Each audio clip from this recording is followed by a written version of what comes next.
Okay, this is Sam from TikTok. So there's a car for $7,000. I want to sell my car worth 12. Can you explain that? Um, well, who are you selling your car to? It's if you say it's worth 12, then all right. We only get offers to find out what our car is worth. We don't use algorithm sites because that's worthless. An algorithm site is a site like Kelly's Blue Book. You punch in your year, make, model, and in 3 seconds it tells you your vehicle's worth $12,000. Right now, we have companies that bid against each other. And what you want to do is you want to go on your computer, go to CarMax.com, go to Driveway.com, go to Carvana.com, go to AutoNation.com, go to Kelly's Blue Book Instant Cash Offer.com, and go to Car Gurus. All of them will connect you to somebody or some major buyer who pays cash for cars immediately. Literally, quick inspection, drop your check, and you're on to you literally, it's that simple. We are no longer at the mercy of private owners who are going to come by and look at our car and no one buy it and talk us down. There are extremely competitive buyers in the market that I've been telling people about since 2021 when we were cashing out. I was big on telling you guys during 2021 to 2023, during that whole pandemic run, cash out now, because the values of those vehicles will never see them again. So there are some people who cashed out, but that was also the beginning of showing people that you can sell to what is called institutional car buyers. And that is what stopped people from trading their cars. There are people who have learned from me, and maybe other people have mentioned this, that will never trade a car again because you're not getting the money that it's worth. So you go to those 6 companies, Sam, it should take you no more than 20 minutes. They're going to give you their best cash offers. And then you can sell to them and you can go buy something else. But what I want you to get in the habit of doing, everybody, is separating your transactions. What does that mean? Who you sell your car to is different than who you buy a car from. And you need to maximize each transaction. And you're never going to do that mixing all your transactions together, which is what most people do. They go into a dealer and they say, hey, I want to buy a car from you, and I want to trade my car into you, and I need a loan. 3 transactions. We don't do that. We separate them and we bid each one out using online tools.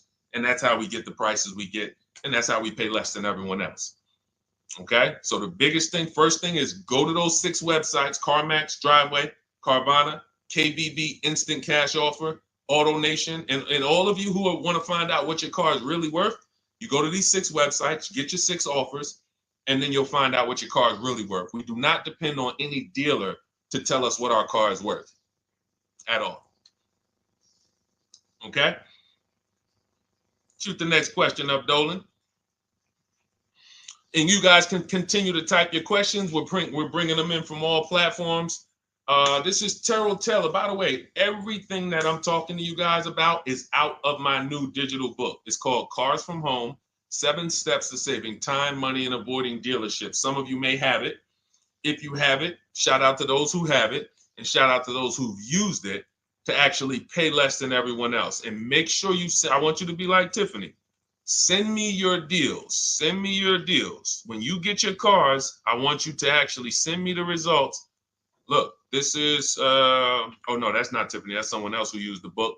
Look, used the book, got $175 a month less than her first quotes before she used the book. So send me, but you can get a copy of this book immediately for 75% off.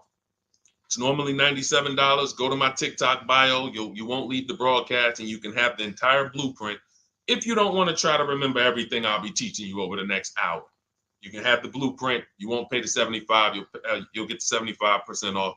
And we also have a comment pinned in the comment section for you guys on YouTube and on Facebook, and on Instagram. You go to my bio. So anyway, go get it, because it's only for 30 minutes. After the timer goes off, it's $97. It's still worth every penny.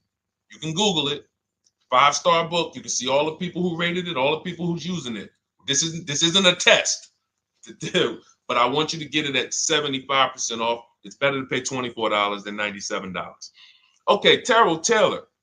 So you said, Terrell Taylor on YouTube said, I have $35,000 to $40,000 to buy a truck with. Should I buy a used or a late model new, 2022 to 24?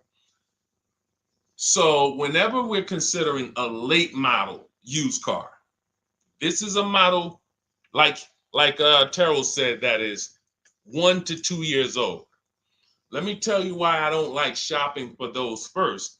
I like to shop for a new price first. Whenever you are buying 1 or 2 year old used vehicles, you have to realize something. How do dealers get used cars? Trade, or they get them off lease, they buy them. When you have not waited 3 years, you're not going to see a lot of used vehicles in that option because most people don't buy a vehicle and then trade it in 2 years. So you're not going to see a lot of 1 and 2 year old used vehicles. I don't like that because when there's not a lot of a vehicle, the people who have that vehicle get to set very high prices that we have nothing to compare it to. And that's a recipe for losing and overpaying. I've had people come to me who are looking like you, and what I say is, I say, okay, shop for a new one first. I'm gonna tell you why.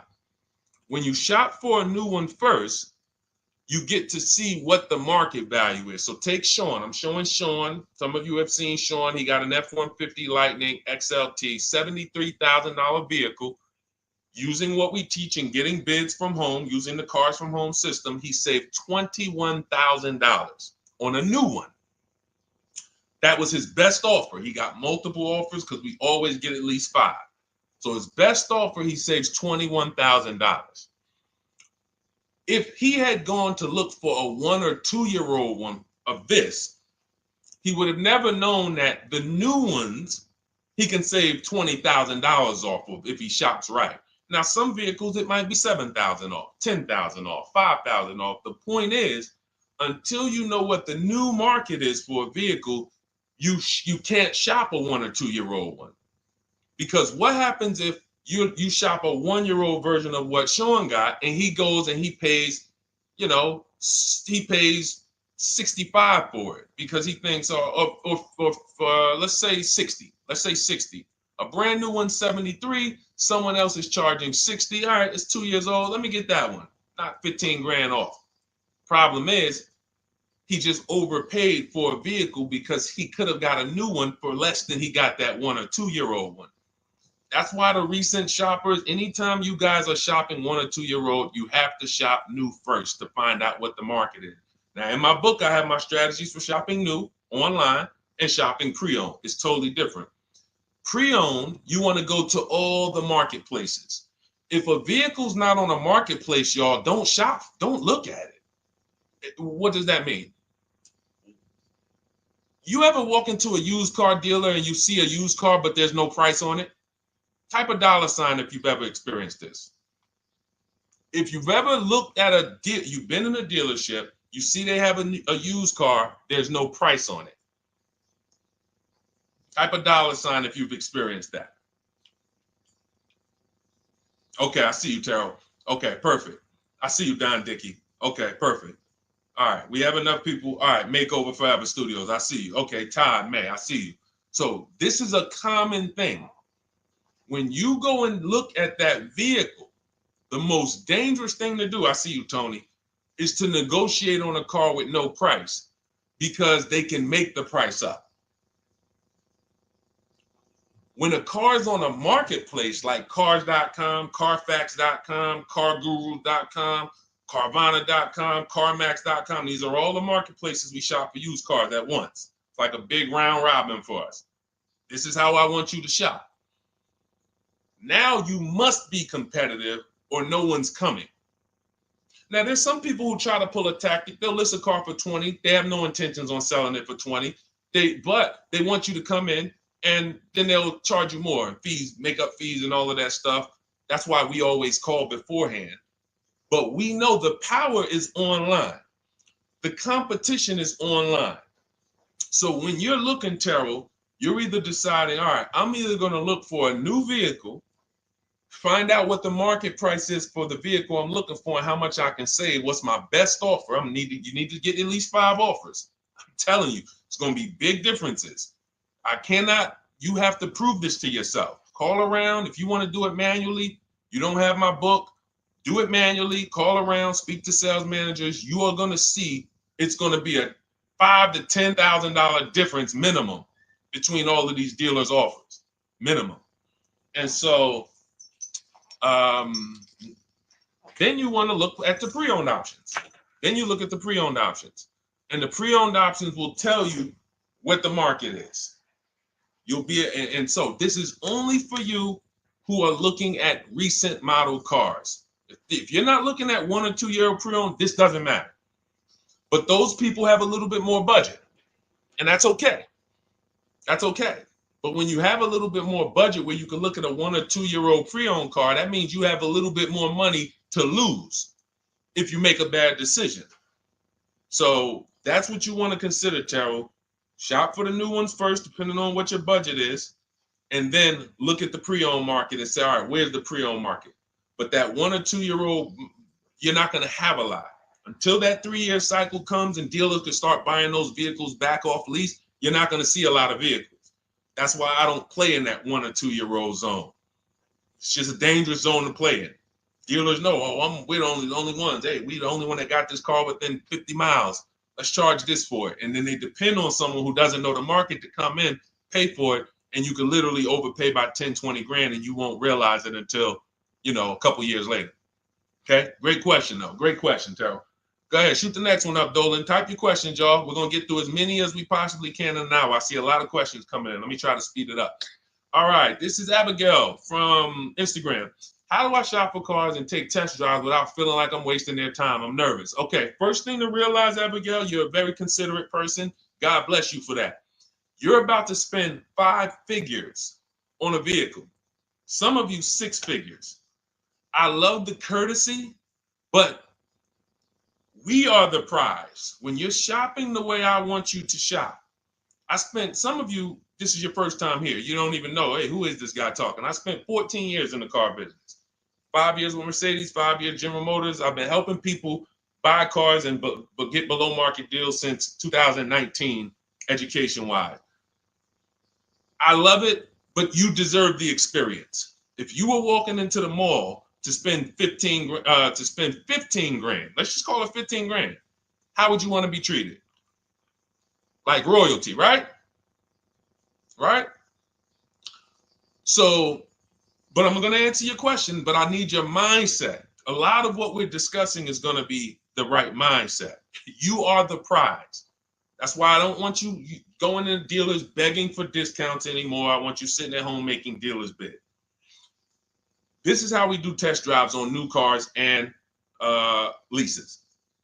New cars and leases. This is how we do test drives. I have it in my book because it's that serious. You're either going to have a great test drive or you're going to have a horrible test drive experience. We call and we ask the dealer, who's the most experienced person there? Who does everybody like? Who's the person that, has been there for a long time, just has a great reputation? Oh, that's John. John is just, he's been here 20 years. Everybody loves him. Okay, can I speak to John? Hey, John, my name's Deshone. I'm interested in the Honda Pilot. I just like to test drive it. I'm in the process of deciding what I want. And, do you have this particular model? You have one there that I could test drive? John, because we asked for the best person, we're typically going to get somebody who is not going to lie, usually. Not a guarantee, but taking these steps, I know these guys. I've been in this dealership. I know most dealerships have one person there who has a good reputation and who cares about that reputation. If you're enjoying this content, hit the like button, y'all. And Keith, y'all killing the likes on TikTok. Shout out to everybody who's hitting the likes on TikTok, to double tapping the screen. Appreciate y'all. And shout out to everybody who hits the like button. When we get there, we meet with John. We test drive. John, thank you so much. Can I have your card? I'll leave you my information. And if this is the vehicle I want, I'll be in touch with you. Perfect. Oh, Deshone, we don't sit down? We don't think, no, we never sit down. I'm telling you that there are things you must unlearn about the shopping process if you're going to win. And what does winning look like? Getting the most money off in the least amount of time. There's no leverage that you have when you sit down and try to negotiate with a car salesman.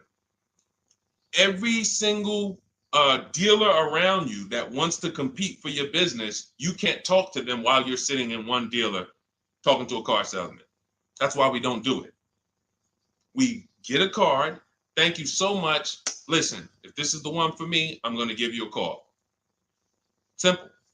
Pressure's off. There's no pressure in our system. You can't pressure us. That's what I want you doing. New cars, leases, that's how you test drive. 20 minutes, you're in and out. And I'm a car salesman at heart because that's what I am by profession. I would never develop a system that would allow you to waste car salesmen's time. I just wouldn't do it.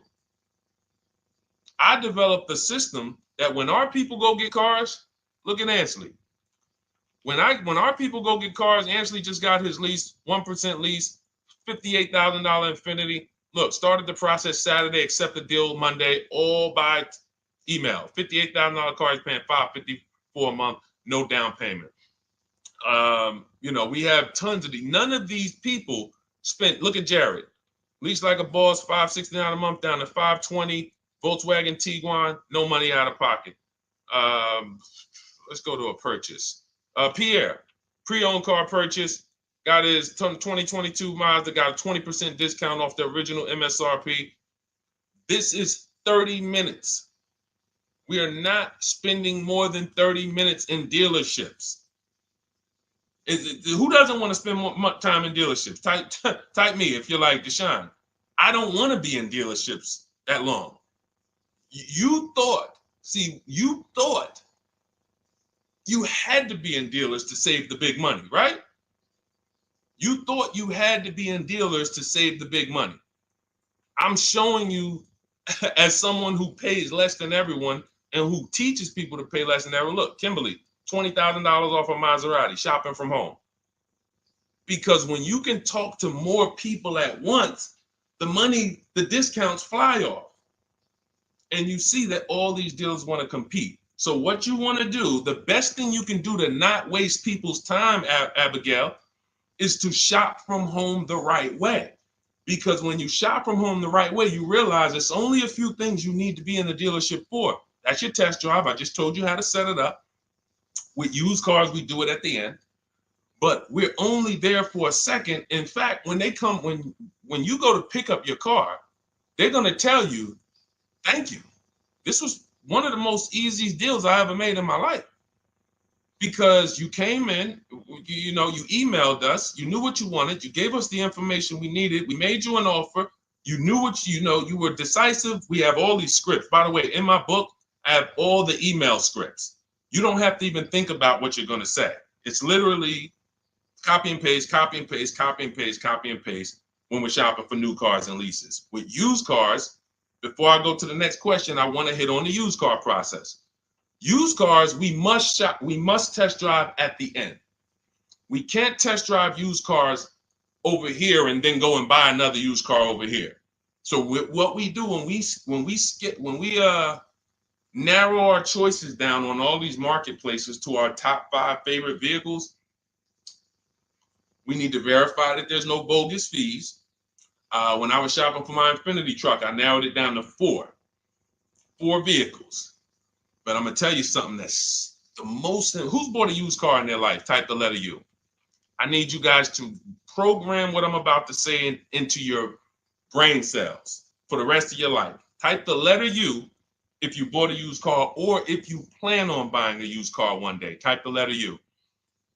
All right, I see you, Michael. Don Dickey, okay. Terrell, I see you. Glizzy, Tony, okay. Lori, I see you. Victoria. Anybody who plans on this, let me tell you how. Okay, let me tell you how. All right. See, when I'm about to reveal big stuff, I got to kind of see how I want to say it. The marketplaces that we go to look at used cars on, They're never going to tell us what a great price is. And I'm going to tell you why. The only thing that matters, let's say we're looking at 4 white Honda Accords. 4, they're all white. These are the cars we want. We've narrowed it down. We're looking at 4. They all got similar miles, and they're asking price is $20,000. The marketplace is going to tell you what they think a good deal is based on algorithms. Based on all the vehicles listed on the market, this is a good deal. This is a bad deal. Here's what matters. How much was the original price of each vehicle? Why is this the only important thing? Because if we're looking at 4 white Honda Accords, but one of them was $35,000 when it was new, one of them was $39,000 when it was new, has a sport package, some special technology. One was $31,000 when it was new. One was $29,000 when it was new. What's the best value?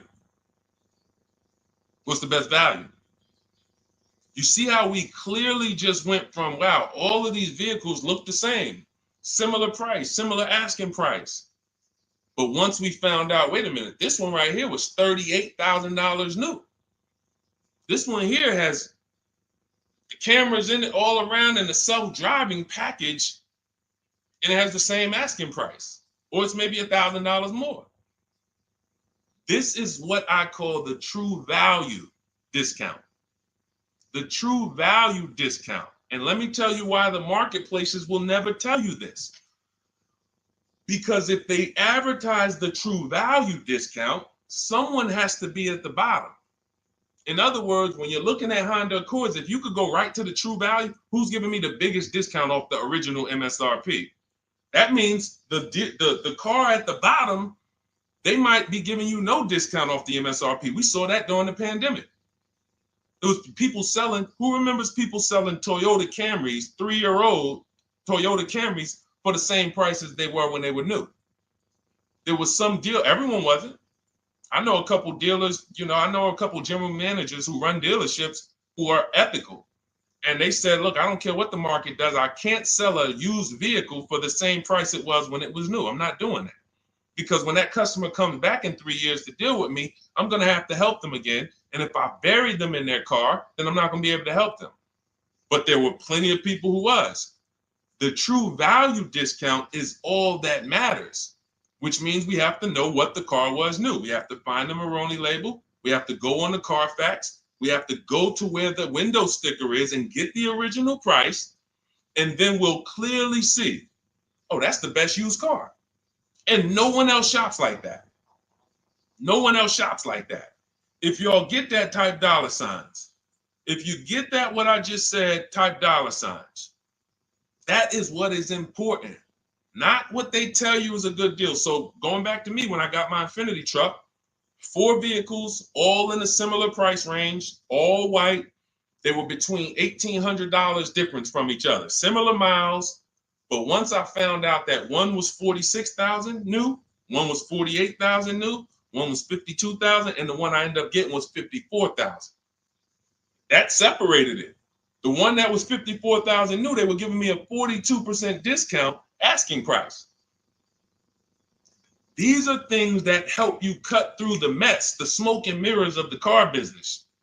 In order for you to win and pay less than everyone else, you have to cut through the smoke and mirrors. That's what I'm great at showing you because I was in the business. So these are the things that, again, if you say, Deshone, I need the whole blueprint. I need to give me the step-by-step. I'm leasing, used cars, high mileage, new cars. Give it to me step-by-step. That is my new digital book. It's called Cars from Home, 7 Steps to Saving Time, Money, and Avoiding Dealerships. It'll be in your inbox in literally 5 minutes, and you get yours for 75% off. Support yourself and support your family by getting your copy. Go to my YouTube comments. We have a link right there pinned for you guys. We have a link in the Facebook comments. Get your book for 75% off for the next 30 minutes. You'll see a timer on the page. Now, if you're on TikTok, click that picture of me and go to that link in my TikTok bio and click the one that says 75% off to activate the 75% off link. Get your book so that you never have to wonder about this. Now, we're going to continue, but I just know as we answer more questions, some of you are going to forget that. What we just went over in the last 10 minutes, this next question, you're going to forget all of that. All right? Now, Dennis Gamister from Instagram, on a lease agreement, does the deal use the MSRP or the discounted price? So when we're shopping for leases, this is what we do. We get all our offers this is how we construct our offers. If you've ever looked on these commercials and you saw, well, Deshone, when I look at leases, though, it seems like, one, they limit me on miles. And then I also see that they want a bunch of money up front. You are correct. But they only limit you on miles according to the miles you told them you were going to drive. They don't pick the miles for you. We select the miles. And what ends up happening is people will, because they typically don't know how to shop, they're negotiating. They'll say, all right, well, my payment's $400. That's my budget. I drive more than 10,000 miles a year, but I guess I'll just take the 10. Instead of paying $20 more to get 12, they'll take the 10, and then they'll say something like, if I go over, I'll just buy it. Horrible idea. Absolutely catastrophic idea. Or if I go over, they blame the lease. They literally will get the penalty, get the bill for the 6,000 extra miles that they used, and they're charging them 25 cents a mile now, and say, man, this is why I don't want to lease, because they limit me on my miles. No, they didn't. To save $20 a month, you pick the lower miles. You can customize leases up to 15,000 miles if you want, 18,000 miles. Look at Jen. Jen just got her lease on her Honda. Hold on, where's Jen's lease? She got an 18,000 mile a year lease. Now, the way we shop is 12,000 miles per year, only first month's payment due at signing, and we shop it taxes and fees in the payment. Jen, her best offer on her Honda CR-V hybrid, which is one of the most popular hybrid crossovers in the market, she got $512 a month, 12,000 miles. That's a 1.3 lease. We'll talk about the 1% rule for great lease deals and the 1.5% for overpaying. She gets 1.3. She bumps it up to 18,000 miles per year. But look how much more, y'all. $50. So for $50 more a month, she, instead of driving 12,000 miles, she gets to drive 18,000 miles. And she gets to drive as much as she needs to for $50. Versus her saying, you know, I'm going to take the 12 knowing I don't drive 12, and then I'm going to get penalties and, again, blame the lease. The lease is custom. And the first time I learned about high mileage leases was when I was working at Hyundai. I was a manager at Hyundai for a short period of time. It was a highway dealer. The guy ended up going to jail. It was typical, like, you know, I've worked in some dealers, some phenomenal dealers, but this one was like, if you ever could imagine the prototypical highway scam dealership, I mean, this was it. So I was only there for 6 weeks, but I was a manager, and what I saw was I was taking care of this guy's lease who was just finished with it. He had 72,000 miles on it, and I went out there and I said, wait, you leased this? 72,000 miles? He said, yeah, I always lease now. He said, I used to come in every time I bought a car, my negative equity was ridiculous, $15,000, $10,000. I had to keep writing these big checks. And I just said, you know, let me switch to leasing. A customer taught me about high mileage leasing. That's why when I say car salesmen aren't trained, they're not trained. We learn things by intuitiveness and curiosity, and you know, we're not trained on finance and insurance and leases versus buying, none of that. You know, so anyway, I said, wow. And so I looked at his payment. This guy is only paying like $175 more a month, not even, to drive 25,000 miles a year. So if a normal Hyundai lease was $299, he's paying $450, $475, and he's driving 25,000 miles a year. Boom, drops it off, Boom. No negative equity, none of the trash that most high mileage drivers are dealing with. So when we are shopping for a lease, we have to shop with our template. Whenever you're getting your lease quotes, it's 12,000 miles a year, first month's payment only due at signing, taxes and fees in the payment. Assume tier 1. That's what we blast out. In my book, I have something called the 25 to 5 strategy. We connect with 25 dealers online. You use my email scripts, copy and paste. We're going to get 5 offers. This will take you. You saw Ansley. He said, I started it Saturday. By Monday, I accepted a deal. This doesn't matter. This is a 24, 48-hour turnaround to start getting offers on these vehicles. Now, once we're looking at offers, we take the MSRP. We take the monthly payment. We divide it into the MSRP. So let's just say we're shopping for a vehicle. It's $40,000. One of our offers is $400 a month.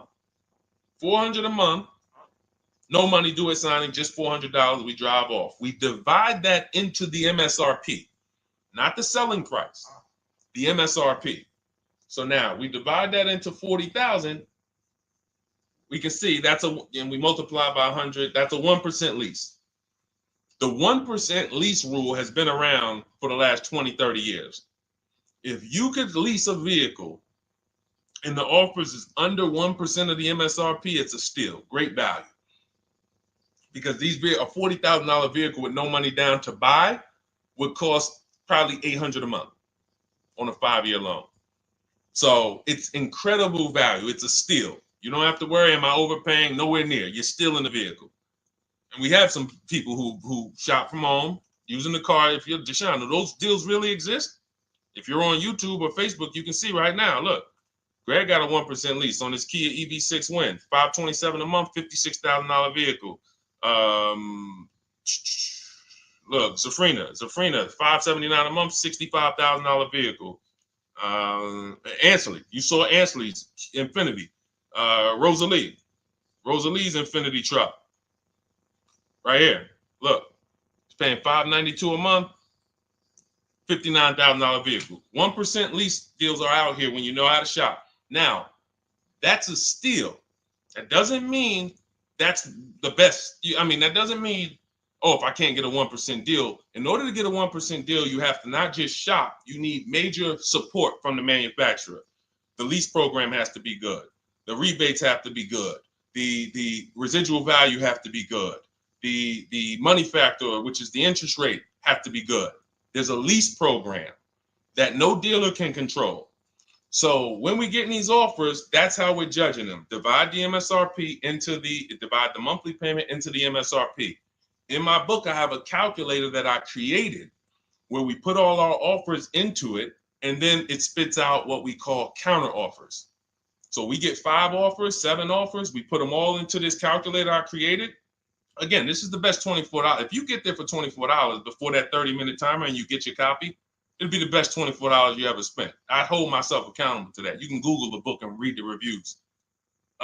There's software that we created that that's how you're judging your leases. You're looking and you're comparing to the 1% rule. Now, when you get to 1.5%, we can't make those deals. We're paying too much for a vehicle that we're giving back. We have to see, there was no indicator before I created the 1.5% rule. As much as I love educating people on leases, the only people who should be leasing is if you're not keeping your cars 8 years. All of you long-term people who you keep your cars more than 8 years, don't think about leasing at all. You should be shopping for below market purchases. But if you're not keeping your cars 8 years, you're losing thousands of dollars not leasing cars. Depreciation is where you lose. Resale value is where you lose. So the 1% rule is what our anchor is, but 1.2 is great value. 1.3, great value. 1.4, good value. 1.5, good value. Anything over 1.5, now we're paying too much for a vehicle that we're giving back. So that's how we're judging. That's how we're judging and comparing our lease offers. And with the calculators that are in my book, you can literally do this in seconds. This stuff, these mathematical things that used to be complex, even hard for me to explain, when you're using the stuff in my book and you're seeing, wait, There's calculators I can do this. Boom, boom. Why don't these calculators exist on Google? Because anything that makes dealers compete, they're not going to make for you. They'll make stuff for you that allows you to see more and do this and make it easier and faster and connect to get a loan quick. But competition, any tools that create competition, they're not going to make those for you, because that's where the real money comes off when you make dealers compete. Okay, so you want your copy of Cars from Home, 7 Steps to Saving Time, Money, and Avoiding Dealerships. Click the picture of me on Instagram or TikTok. It's going to take you to my bio. You won't leave the broadcast. Click that link and then click the button that activates the 75% off, and you'll have 30 minutes. Once the timer goes to 0, the $97 price is what you have to pay if you want it. It's up to you, but $24 is much better than $97. $97 is still a great price. I have no doubt that you guys would write me, especially the more you use this. 1, 2 cars, 3 cars. You get 1 lease this year, a used car next year, a new car in about 4 years. And Deshone, what about when websites change? What about, this is an online system. Websites go out of business. Vroom went out of business. They were in my book. We used to get bids from them to sell cars to them. When we were shopping for used cars, they were in my multiple marketplace strategy. They went out of business. I went right into the master file, updated the 9,000 people that had a book. It was probably like 2,000, 3,000 at that particular time. And the next time people opened the book file, there was no room. That's why the book is digital. That's one of the reasons. You'll see the other reasons is I have scripts that I link you to. I have PDFs I link you to. Videos I link you to. I couldn't do this with a real physical book. So again, in the YouTube comments, in the Facebook comments, we have a link for you guys to get your book at 75% off for 30 minutes and use it. All right, Dolan, shoot the next one then, brother. Let's go.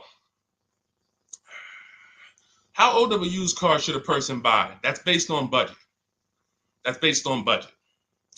I like to start with, when we open those marketplaces, Tony, you want to start with the most recent cars. The first thing you're doing when you open up the marketplaces, y'all, first of all, we're creating accounts. Out of all those marketplaces I named, 6 or 7 of them, we use 8. We use eBay Motors, we use Carfax.com, we use Cars.com, Autotrader.com, CarGurus.com, Carvana, CarMax, Driveway, and that's 8. 7 of those, or 6, allow us to create an account. Why is it important to create an account? So that every single new car that matches our criteria, as soon as it's listed, we get a notification. The people who have that notification on, most of them don't know how to assess the market like I'm showing you. So even if they get a notification that the car was just posted, they're not going to have the information to take advantage of it. They're going to hesitate.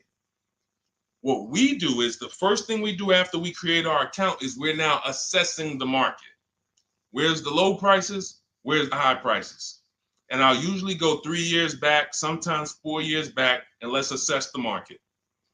Now, I have another calculator in the, matter of fact, let me show this to you guys. I have another calculator. It's called the Perfect Budget Calculator. The Perfect Budget Calculator. What this does, you guys can't see this on YouTube, but you can see it on you can't see this on TikTok. But if you go over to YouTube, Facebook, or Instagram, you'll be able to see what I'm sharing right now. Now,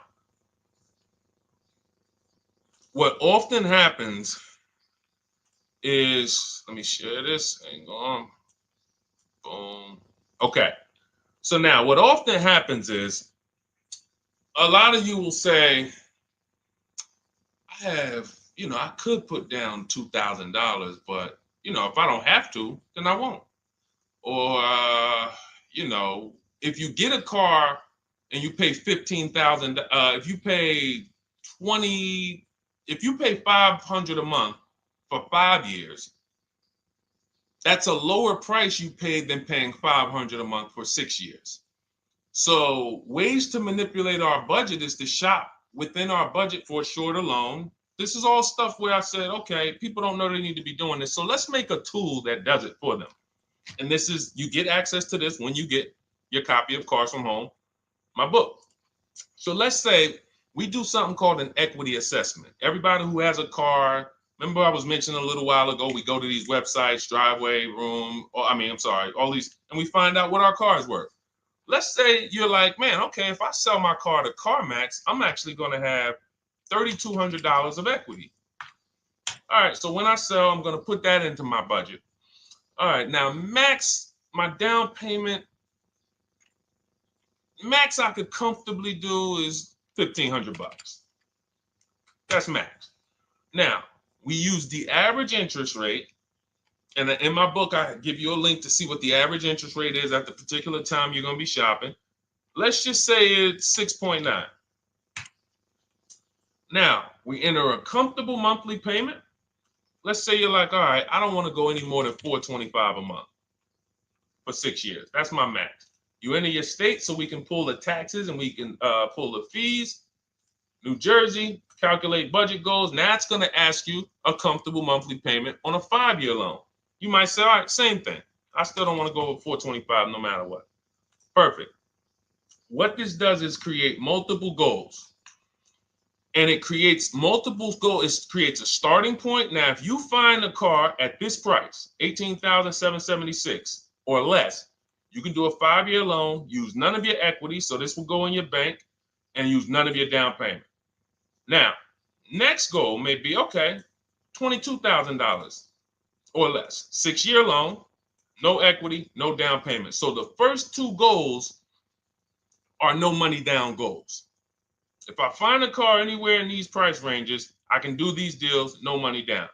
Now, this is one where I use my equity, but no down payment. Goal number 4, I use my equity for a 6-year loan, no down payment. Now, goal number 5. Now you can see the price of the car is getting higher. Use equity, use my use equity and down payment, but it's 5-year loan. And then here is your max budget. Your max budget, which is fine. There's nothing wrong with if you find a vehicle that, once you use this and you find the best price vehicle, as long as you are under this number, you are fine. The problem is when you go over that number. The problem is when you go over budget. All of these goals are your budget. So when I got my Infiniti truck, I got my goal out. It was my fourth goal. Now, this is how you make sure when you go out to shop, and look at the top. What does it say? You select your state determines the sales tax, will factor it in, give you precise figures. Now, you'll notice, what about the fees, Deshone? Don't all these cars charge fees? We've already factored in the taxes, and we've added $1,000 for fees. What is $1,000? The documentation fee and the motor vehicle fees. It's all in there. So you can go out and know that's my max budget. I cannot buy a vehicle, make a deal on a vehicle where my purchase price is more than $26,729. That's the perfect budget calculator. So there are certain things that I had to create. No one does them. Everything that I was referring you guys to, all the websites, I was doing this, and there was some things where I couldn't refer you to anything because it doesn't exist. We had to build it. So this is how we make sure we are shopping, whether it be for new cars, used cars, below our budget. And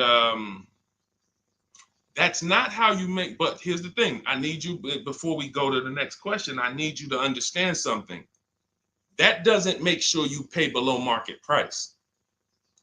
You have to combine this with getting bids, because you can be within your budget and pay over market value. There's 3 types of prices you can pay for a car, whether it's a new car, used car, or lease. Did you pay market value? That's what everyone's paying. Average. Did you pay over market value? Our only deals we make are below market value. And the way that happens is through bidding and creating a marketplace around you where all these people are competing for your business. That is how you combine that with the budget. This will keep you below your budget, but it does not guarantee. If I gave this to you, all of you would be like, this is great. I'm never going to go over my budget again. But it does not, until you combine that with getting bids for whatever you're looking for, you still run the risk of overpaying, even if you're under budget. Okay? Clear? Type $ if you're all clear before we move to the next question. And there's no way for us to do this manually. If there was a way that you could do this manually, trust me, I would have told y'all to saw me make a video about it all day on my social media. There was just no way. We had to build software. And you know, in my book, you guys will have access to at least 5 calculators for counter offers for new cars, true value discounts when you put the new price you put the original new price of the used car deal, whatever used car you're buying, you put the new car price in, and then you put in the asking price, and it tells you the true value discount, perfect budget calculator. We have at least 5 softwares that I've custom built, and you know, to make sure you guys get great value. So again, you know, I didn't want to be the person who said, you know, you guys know, there's plenty of people who be like, man, the value I'm giving you guys, I'm gonna charge $2.99 for the book, whatever. The people who pay, they'll save the money. And the people who pay, there'll be some people, because some people are gonna pay, they just see value. Poor people look at cost. Wealthy people look at value. People who are into financial literacy they don't ask themselves, how much does that cost? They ask themselves, what's the value I'm getting from that? And I could have said, well, you know what? I'm going to help you pay less than everyone on new cars, used cars, leases. We'll do $200, $300 for the book. And I only want to sell it to 1% or 5% of the pie. But at the end of the day, my mission is to help as many people want to be helped. And so that's why I said, okay, $97. But even our welcome offer, you got a chance to get it for $24 if you get there before the 30 minutes is up. Okay? YouTube link, get your copy. And make sure you save the support email, guys. You see it scrolling across the screen. If, for instance, you don't get your book in 5-10 minutes, it's usually because you typed your email wrong. Reach out to my support team. They'll get you the book immediately. And soon as you pay, go to TikTok. Look, y'all see the links. Go to my bio on YouTube and Instagram. Get your copy. And as soon as you pay your $24, there's going to be a page that says screenshot this page. Right on that page, you can access your book. I want you to have the book immediately, but I also, in case you know, some of you type wrong, big thing, you know, we fat finger stuff. I want you to have the support email so that you can reach out to my team so we can make sure that book is in your inbox so you can use it and start saving money and building confidence. Okay, Dolan, next question, man. Let's keep it rolling. Okay, there's something about Mary on Instagram. I bought a car as is, and in less than a month, motor lock, can I sue for selling me a lemon? I'm not a lemon law attorney, but that is not what a lemon law case is based off of, in my understanding. Lemon law case is based on you buying a vehicle and the same thing continuing to go wrong at least 3 times. You know, that's a general overview of, you know, what the lemon law process is. And if y'all are enjoying the broadcast on TikTok, can y'all just double tap the screen and keep running those likes up? Every time y'all do that, y'all help TikTok bring more people here, and I appreciate it. If you're going to spend some time with us and, you know, every time just you hear something you like and you're like, man, we got to share this. Oh, and shout out to Madhu for sharing. Here's the thing. I made a video about this the other day because a friend of mine got a used vehicle and the transmission went out on him in about a month. So it wasn't the engine. But when you buy a vehicle as is, it's very tough for you to have any recourse, anything that you can do, because you're signing a contract that specifically says as is. It's very tough. What I would do if I was you, because the damage is done. I just find out what it would cost me to put a used engine in the vehicle, rebuilt in a used engine. You know, salvage yard.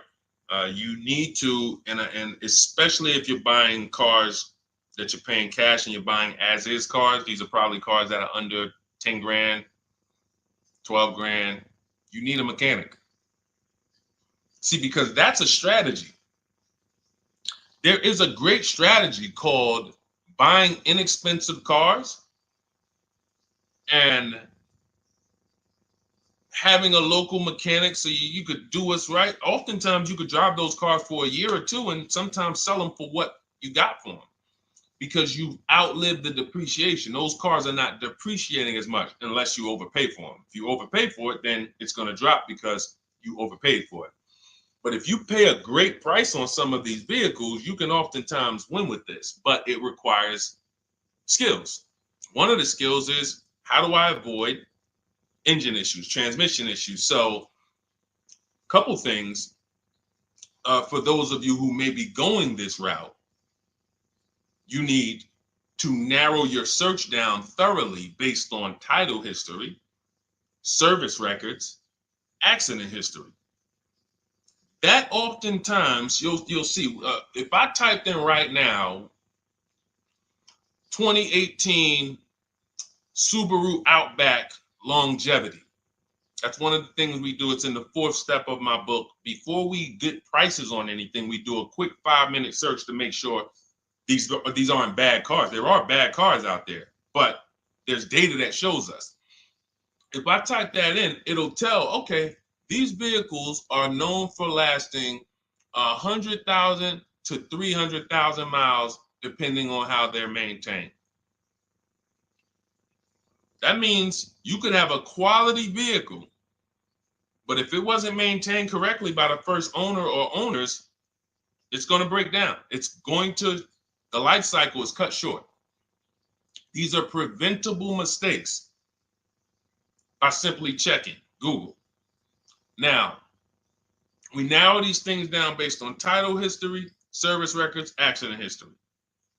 Once we do that, I don't mind buying a 10-year-old. I bought a car that was it's my around the city car. I drive it probably 200 miles a month. I bought it from a owner in South Orange. He was a 98-year-old man. He's had it for 10 years and he knew everything about it. He leased it for 3 years, then he bought it. So he's really had the car for its entire life cycle.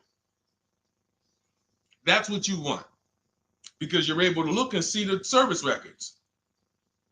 I don't mind. We have to take the risk off of ourselves, and the risk off of ourselves with used cars to prevent ourselves from buying these used cars that are breaking down on people and they're always in the shop and, they're dying on the road and you got to keep the tow truck on speed dial.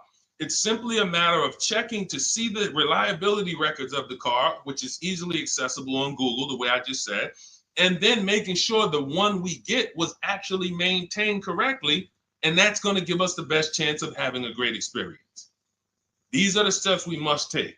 But in your particular case, there's probably, I don't think you have a case. You can certainly reach out to a lemon law attorney. I don't think you have a case at all.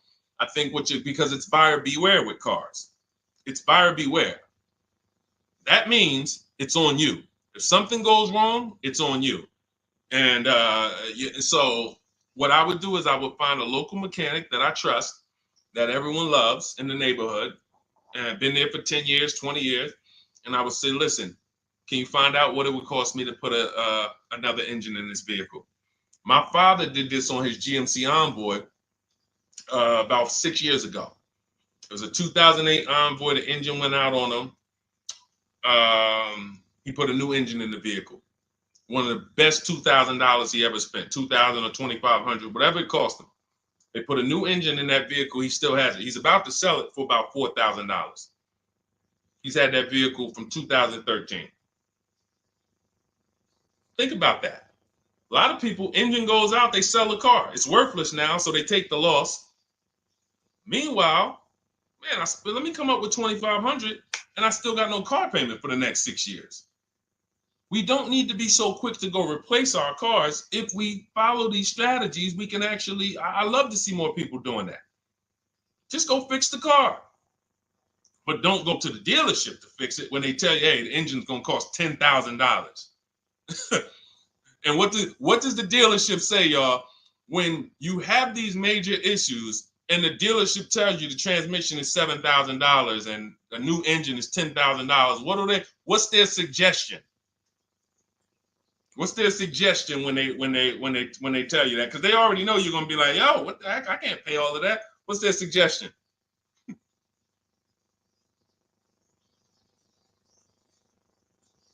Let's see, let me give y'all some time to type. I just want y'all to know, like, this is how the system works. So I know somebody, look, thank you, Jay June. Trade it in. Thank you. You see how we can, oh, look, NY Anderson, buy a new one. So what they do is, exactly, Victoria, they're going to suggest a new vehicle. So if we know, now watch this, as your vehicle is worthless, you don't have any opportunity to put it on a competitive market to see, well, how much would somebody pay for that? They've already assessed the value and they want to structure your deal, have you take that major loss for that engine. They're going to put the engine in for a lot less than that and they're going to resell it, and now they sold you another car. When you could have just literally went to a mechanic, got a rebuilt or got a used engine, put in that vehicle, cost you $2,500, maybe $2,000, and literally you're on the road for another couple years with no car payment, keeping money in your household versus now I'm in another $400 a month payment. Okay? This is what it's about. And if you're like Deshone, well, I don't want to keep a car that long. We talked about you earlier. You shouldn't be buying cars. Because the keepers on here who keep cars 8 years, 10 years, who has a car they've had in their driveway for more than 8 years? Type the number of years. I want to explain something we're going to help a couple people learn a lesson here about themselves, because they're going to be like, they're going to realize they're not keepers. Look, look, we need to show people, because some people think, oh, I keep my cars a long time. I keep them about 6-7 years. We need to show that that's not a long time in the world of cars and depreciation. So Michael, 15 years. Michael got a car that he's had for 15 years. Let's go. Type the number of years you've had it if it's more than 8. Look, Vancia, 11 years. Let's see. See, a lot of people don't keep their cars. Look, NY Anderson said, I drove my last car 14 years. All right, Connie, 15 years. She has a 2004 Chevrolet. Tony on Facebook, 2006. Now, watch this, y'all. If you ask me, Deshone, what's the way to get the most money out of a vehicle? It's to do what they're doing. Tanaya, 9 years. No, Renata, not less than 8. Not less than 8. We're trying to put you into a different we're trying to help you see the category you should be in. Look, 9 years. Donna, 15 years. What's so important for y'all to see about these people is that they have beat depreciation. And that means whatever their vehicles are worth today, a year from now, they're going to be worth about the same. If their vehicles are worth $4,000 today, a year from now, they'll be able to still sell it for about $4,000. But the thing is, they're trying to get the most money out of it because the cost of replacement is expensive compared to what they're doing. No matter how much they got to pay to keep those vehicles on the road every year, a little couple $100, maintenance, whatever, it's nothing compared to going and getting a new car and bringing hundreds of dollars a month or thousands of dollars in the form of cash out of our household. And everyone's not going to do that. And that's okay. You should not be buying cars. You should be shopping for below market leases. Because again, there's 2 ways to save money. Do what the keepers do. You just saw all the keepers. We shouted out all of them. And the other way is to go in and not tie money up in the vehicles in the first place. When you look at somebody like Danielle, she's driving a $44,000 Audi, 2024 Audi A3. That vehicle is $800 a month to buy, no money down. $800 a month for 5 years, maybe $700 a month for 6 years. She's paying $550 a month. She didn't tie up the money in the first place. That's the name of the game with leasing. Bonita on her Telluride. This is also to show you it doesn't matter what the market does. The market could be up or down. We're going to pay less than everyone. This is Bonita. She got a Kia Telluride during the pandemic when everybody was paying ridiculous prices. That's why I show her 2022. Look at the date. She said, I'm driving my dream vehicle, $600 a month. People were leasing. And I know if somebody watching this and they're like, if you leased a Kia Telluride during the pandemic, you are not paying what she's paying with no money down. I know it. I know it. People were DMing me, Deshone, I want a Telluride. They want $900 a month for them. I know people weren't paying $600 a month, but she came in, used our bidding system, used the same strategies you're going to have access to in my digital book. She got $600 a month from home without being in a dealership. Her dream vehicle. This is how you win.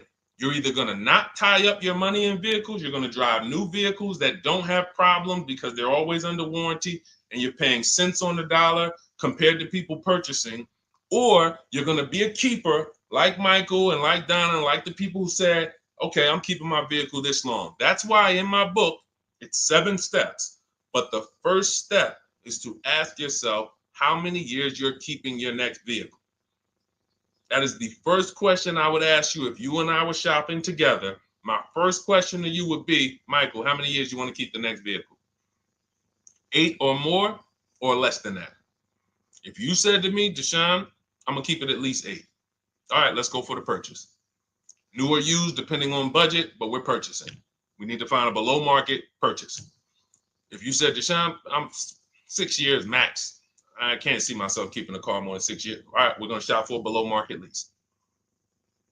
Because the money you're going to spend in a below market lease, when you get these below market lease deals, not commercial leases, not what you see on advertisements. Those are ridiculous prices. We don't pay those prices. None of these people that you see, Greg, Charles on his Palisade, none of these are advertisements. They're thousands less.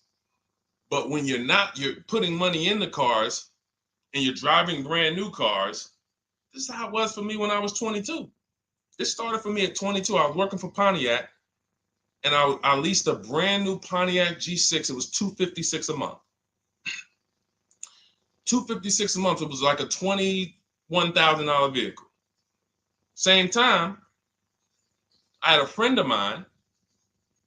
She got a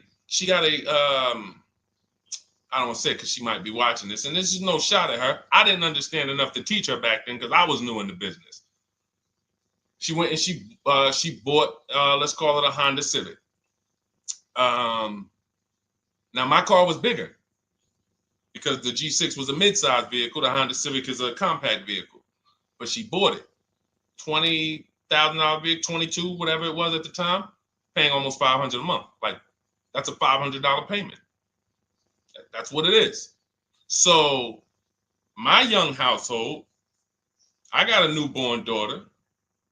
I got a new car I'm paying $256 a month for. Same time, it's got families around me. They're in their 20s, but they're paying $500 a month. This is what showed me, wait, something's going on. And I never stopped. I bought a used car at that time, but since I've had 4 Infiniti leases, I've had a Jeep Grand Cherokee lease, and people always think, gee, you must be paying ridiculous money. I see you get new cars every 3 years, but they don't. I'm driving $40,000 cars, $45,000 vehicles. I never paid over $400 a month. Not one of my lease payments was ever. I remember I got this Jeep Grand Cherokee, and it was a $35,000 Jeep Grand Cherokee Laredo, 2018. When I got my offers, the best offer was $330 a month. 12,000 miles per year. And that's what I was driving. If I was driving 15, I would have bumped it up to 15,000 miles per year. I got $330 a month. I went in there and I gave them $330 for that Jeep Grand Cherokee and I drove off. $35,000 vehicle. This is what I'm telling you guys. This is what is called deal structure. If your deal is not on the right foundation, if you buy, but you should have leased, you're overpaying by thousands and thousands of dollars. And you're going to have subpar vehicles with that run out of warranty, and you're going to have the same payment. You're going to have higher payments. I need you out of these two categories. I need you in one of these two categories. I'm either going to keep my vehicle long enough to beat depreciation, 8 years or more, or I'm shopping for a below market lease. I'm not going to be stuck in the middle no more, buying vehicles and then selling them while they still have a loan on them, negative equity and all of this stuff. This is paramount. Okay, the buying versus leasing thing. I need most of you to put this to bed today. And I think I'm one of the only people that goes into buying versus leasing by the numbers. It's not opinion based. It's not, oh, I think you should lease if you're, depending on the car here, it doesn't matter the car. Doesn't matter the car. You can see Teddy's, let's show Teddy's luxury. Teddy got a BMW. Doesn't matter. He wasn't going to keep it 10 years. Look, goes on a BMW 2024 i4 M50. It's a $73,000 vehicle, $856 a month. $856 a month. Look, he said the dealer's initial offer came in at $937 using the counter offer calculator. Using the counter offer calculator, he counted at $829, $856. If you just jumped on the broadcast, I showed you some of the calculators that I created that are in this book. In my book, there's a reason it's 5-star rated. There's a reason people that you can go read what your peers say about that book. Get your copy for 75% off. It's in my TikTok bio. Click that picture of me. Click the link. Same thing on Instagram. Go to my bio. Click the link, and you'll see a button that activates the 75% off book. And if you're on YouTube or Facebook, it's in the comments section. 30 minutes only. Get your book so you can have access to all of this. Unless you just have an incredible memory and you can remember everything we talked about over the stream, but none of you can. I know none of you can. That's why, I couldn't even do it. It's just too much. We're talking about used car strategies, new car strategies, lease strategies. You guys, you're not gonna remember all of that. But anyway, let's go. All right, I think we got time for a few more. Go ahead, Dolan, keep it rolling. Make sure you guys screenshot the support page. As soon as you pay for your book, the book is on the thank you page. Remember that. I don't want you, I send you the book 2 ways. As soon as you pay, it says access your link below, open it. You can click it and save it right to your phone or computer right then and there. If you do not save it right then and there, make sure you screenshot the support page or use the support email that's scrolling through the screen. This is not for questions. Do not send me general car questions here. I don't answer questions by email. That is strictly for those of you who have your book and you're like, or you paid for the book and you're like, okay, where is it? It's usually because the email was wrong. That's okay. Hit that support email so that my team could send you the link out so that you can have your book today and start digging into it and using it. Even if you're not shopping right now, you can still map a plan out. Go ahead, Dolan, shoot the next question up.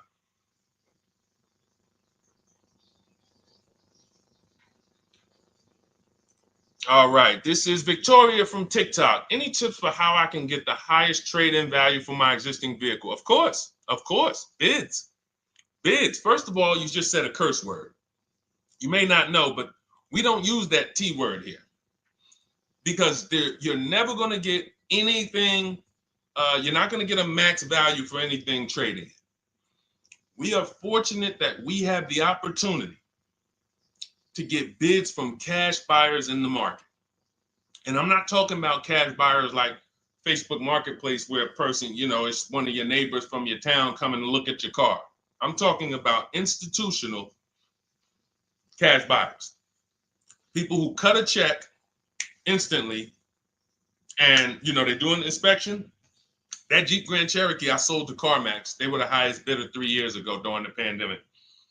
I'm not going to tell you what I made because those values don't exist anymore. So it just doesn't even make sense. But, those of you who were watching my videos earlier 3 years ago or using my tips, you guys cashed out and made ridiculous money. When corporations were trying to make money on people, we made money too. But CarMax won the bid. I went down there. They did an inspection on the vehicle. They came back. Accounting department came, cut me a check. I walked away with a check. That's it.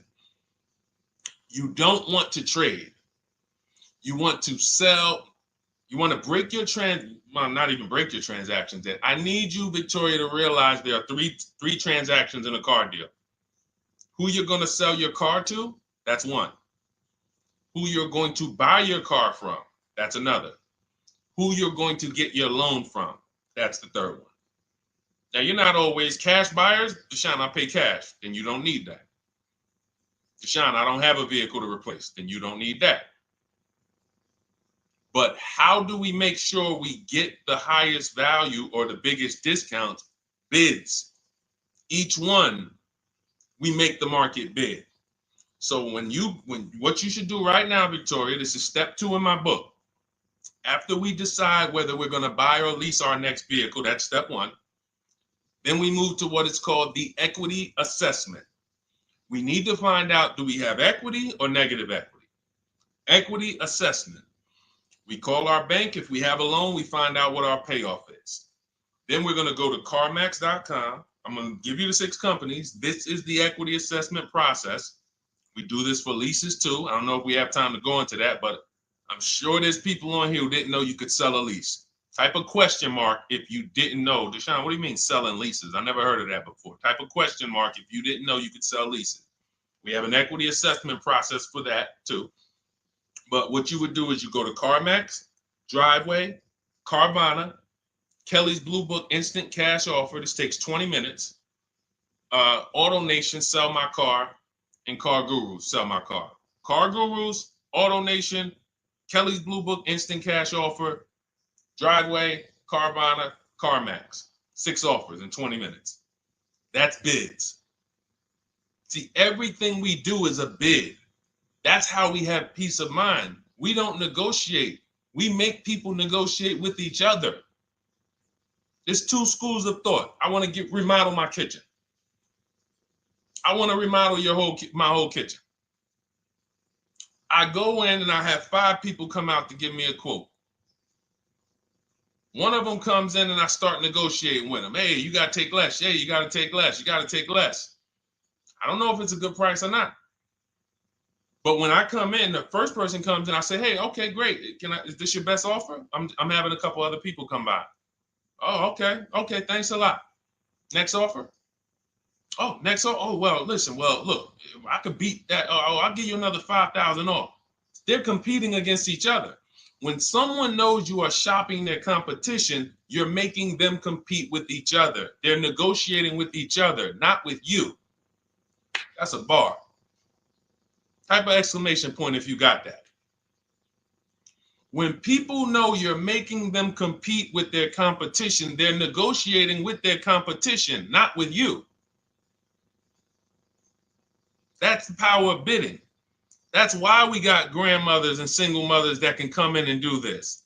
That's why we got people who can come in and do this. You know, how are people getting these prices? Not negotiating, because they're making people negotiate with each other to earn their business. They're making banks negotiate with each other to earn their business. It's a beautiful thing.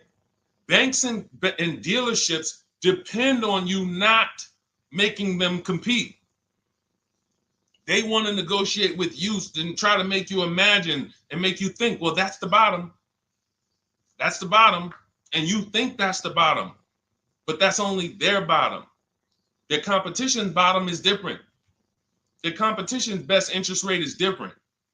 Their competition's best discount is different. And why is what we do so easy? Because we're right here in our houses. That's why our entire system, our company, my book, our mindset is called Cars from Home. Cars from Home. It encompasses everything we do. Cars from Home. So that's what you do, Victoria. First thing you do is you go to those 6 websites, get your 6 cash offers, and that's going to be higher than any dealer you would ever consider trading the car to. Guaranteed. And this also allows us to eliminate the fake emails we get. All of this stuff is computer generated. I know you guys get these emails. Hey, Deuce, great news. We need your 2016 Kia Optima. We have a customer looking for it. We'll pay you $2,000 over MSRP. Who's gotten those emails? We'll pay you $2,000 over Kelly's Blue Book. Who's gotten those emails? Deuce, the list is CarMax, Carvana, KBB Instant Cash Offer, Driveway, Auto Nation, and Car Gurus. Car Gurus. That's step 2 in my book, the equity assessment process. This is stuff we do before we start shopping. Decide whether we buy or lease is step 1. That's going to put our deal on the right foundation. Step 2 is the equity assessment. Everything we do is a path. It's a clear, easy path. Okay, so yeah, I forgot the question that I just asked, but let's go. I could already tell. See, I could tell when I'm winding down because y'all could tell stuff will start blurring to me. That's why I'm like, see, and if that happens to me, I know it happens to you. Like that's why I'm like, listen, grab your copy of Cars from Home. It's a digital book. You'll have it in your inbox in minutes. It has it's continued updates. I probably updated that book 5 times since we originally launched it. Added calculators to it. Those weren't in it originally. I've added the calculators. I'm committed to making stuff better without being like imagine this. Oh, well, you bought volume 1 of Cars from Home, but I just put a new tool in, guys. Now you're going to get volume 2. And now every time a website changes, you got to get volume 2 and volume 3. And 5 years from now, you're getting volume 9 each time. It's like, no, literally one-time cost. And I can't tell you if that'll be around forever. I can't tell you that. I can't tell you 3 years from now, I'm going to be giving free updates of the book. I don't know. But I know today, that's what it is. Everyone who gets their book, you get free updates as I update the book. Because there's value in that. There's value. I could send an email out to people every 3 years and ask them, hey, did you enjoy the book? They're going to say, hey, yeah. Well, here's the thing. My new version is this. There's value in that. It could just be $24. They're already a believer. Someone who used the book's already a believer. So they'd be like, yo, the new version, oh, I'm about to shop again. $24. I'll pay it again. It's the best money I ever spent. But for now, I'm not doing that. Those of you who have the book, you will get free updates, and we'll keep you on the list to make sure you always get free updates of the book. So your link for 75% off is in the YouTube comments. It's only good for 30 minutes. It's in the Facebook comments, and it's in my Instagram and TikTok bios. Click those links in my bio. Click the button that says 75% off my new book. Get there before the $97, before it goes back up to $97. And make sure you save the support email, guys. Screenshot the support email. It's scrolling across the bottom of the screen. If that book is not in your inbox in 5 minutes, I want you to email my support team. Make sure you check your spam. And I also want you to, as soon as you purchase, you'll see, I say, hey, access your book below. So there's a link where you can click, open it up, get your book immediately if you want to download it, but I also email you a copy. But make sure you save the support email just in case. And again, that email is not for questions. Okay, it's not for car shopping questions, nothing like that. That's only to make sure you get your book. Okay, so great. Listen, great job. We've been on here about 1 hour and 20 minutes. Great questions. You guys know I like to go into detail in these questions. I would love to be able to get through 100 questions in 1.5 hours, but that's just not the way it works. We're not talking about buying, $100 items here. If we were talking about house buying, we'd have to go into detail. These are major items. This is the most expensive item y'all are going to buy behind your house. Think about that. And think about how many people are there to protect you when you buy a house. Think about how many people have licenses. See how that question got asked earlier? Can they sue if it was a house and they did you wrong? Sure. You can go before the real estate commission. People can lose their license. People can lose their ability to practice real estate. If they did something unethical, you can bring them before a court and a judge, and you can have recourse. You can get, justice. Cars, you got nobody. No one's licensed. The person who's helping you buy your car that you're sitting there negotiating with, which I want you to stop, they might have just got that job. And they didn't get that job because they're a finance expert and they're someone who understands how to help you, because they're not going to ever make you compete against. They're never going to put you in a position where you can make them compete. They'll say, hey, let's negotiate. But here's the thing. That person just got a job because, you know how many people walked in a dealership with a good smile and a good personality? 2 weeks later, they're selling cars. These are the people that are helping you. They're not licensed. They didn't go through school. They didn't go through ethics training. They didn't go through any of this stuff that realtors and brokers have to go through to help you buy houses. So when you get your car, it is on you. That's why you want me working with you. You want my blueprint. You're not by yourself. You're watching my videos. Once you get my book, you can stop watching my social media videos. I don't want you watching my social media videos if you have my book. It's just going to confuse you, because what my social media videos do is warn you what not to do. That's what my social media videos do. Don't do this. The worst thing you could do is this. The worst thing you could do is this. Don't do this. My book is teaching you what to do. It's telling you what to do. It's not an education book. It's a do this first. Step 1, do this, do this, do this. Step 7, hey, congratulations. We're taking delivery. We're not focused on that. So once you get my book, you don't have to watch my social media videos ever again. And I want to say that because a lot of people will get the book and still be watching them and trying to piece it together. You got my blueprint. You don't need those videos anymore. Okay? So always a pleasure, y'all. God bless you. To those of you who have your book, make sure you email me when you pick up your cars, send me all the details. Deshone, check this out. This is what I got. This is what I paid, so that we can bring you guys into the stream and continue to tell everybody about you. So about the results. All right. God bless y'all. I will see y'all on the next stream. Always a pleasure.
All right, hang on. Welcome to Car Shopping Questions and Answers. We are going to be going deep on all your car shopping questions. No question is off limits. And if you don't know me, my name is Deshone the Auto Advisor. We're already up and running on TikTok. We got our first couple questions about to come in, but I need to get back on Facebook because we have to start Facebook, YouTube, and Instagram at the same time, or it's not going to work. So let me it's all good. Stay right there. And I want you guys to start typing your questions. We'll be here for a powerful hour, and I'm just going to go through as many questions as I can in an hour. And we're going to be talking inside stuff. I don't hold back. Some of you know who've been on the stream with me. I do not hold back when it comes to questions and what we do here. So let's just go on Facebook. All right. Hang on. Let me throw the link up. Perfect. Yeah. All right. Okay. We're good to go. Dolan, you can bring the first question in. And let me give a new. Welcome, Facebook. We're on 4 platforms right now going live for car shopping questions and answers. Type your questions in below, and we're going to make sure we get to them. All right. It's not easy getting 4 platforms live at the same time. And we have 2 TikTok channels that we're live on at the same time. So everything we'll be talking about is out of my new digital book, Cars from Home, 7 Steps to Saving Time, Money, and Avoiding Dealerships. I have a special link for you to get a copy at 75% off in my TikTok bio, in my Instagram bio, or in the YouTube or Facebook comments for the next 30 minutes. Let's rock and roll. All right. First question comes from Scott on TikTok. I'm trying to buy a new pickup truck in New Jersey.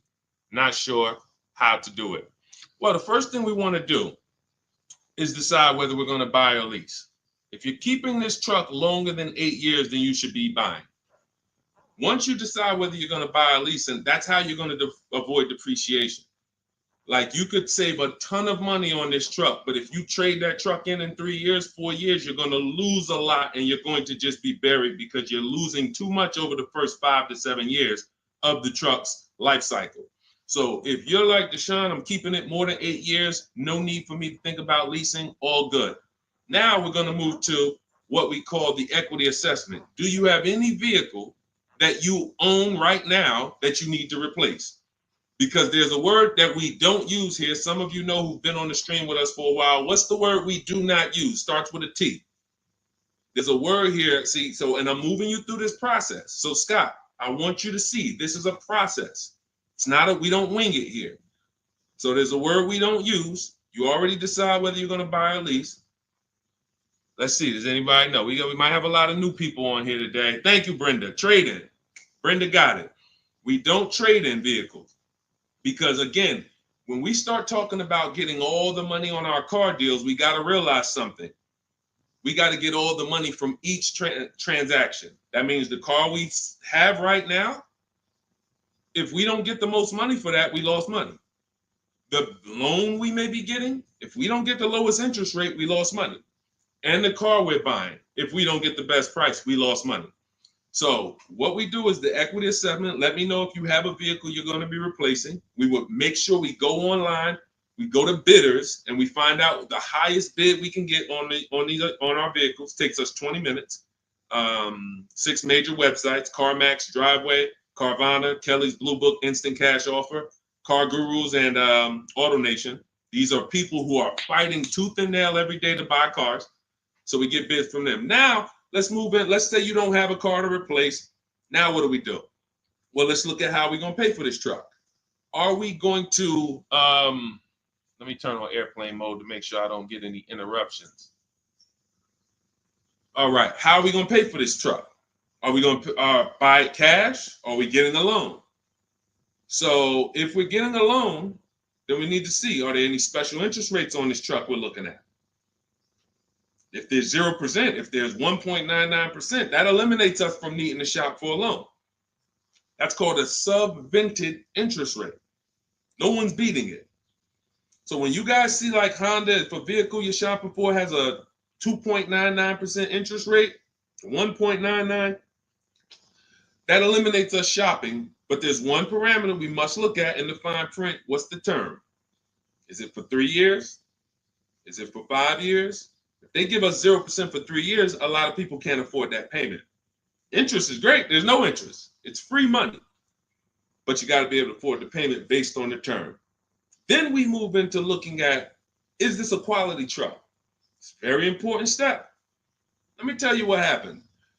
People used to buy Range Rover. When I worked at Mercedes, we had a Range Rover dealer right next door. People come in and get a great deal on a Range Rover, come in, feel like, okay, I won. That truck's in the shop every 90 days.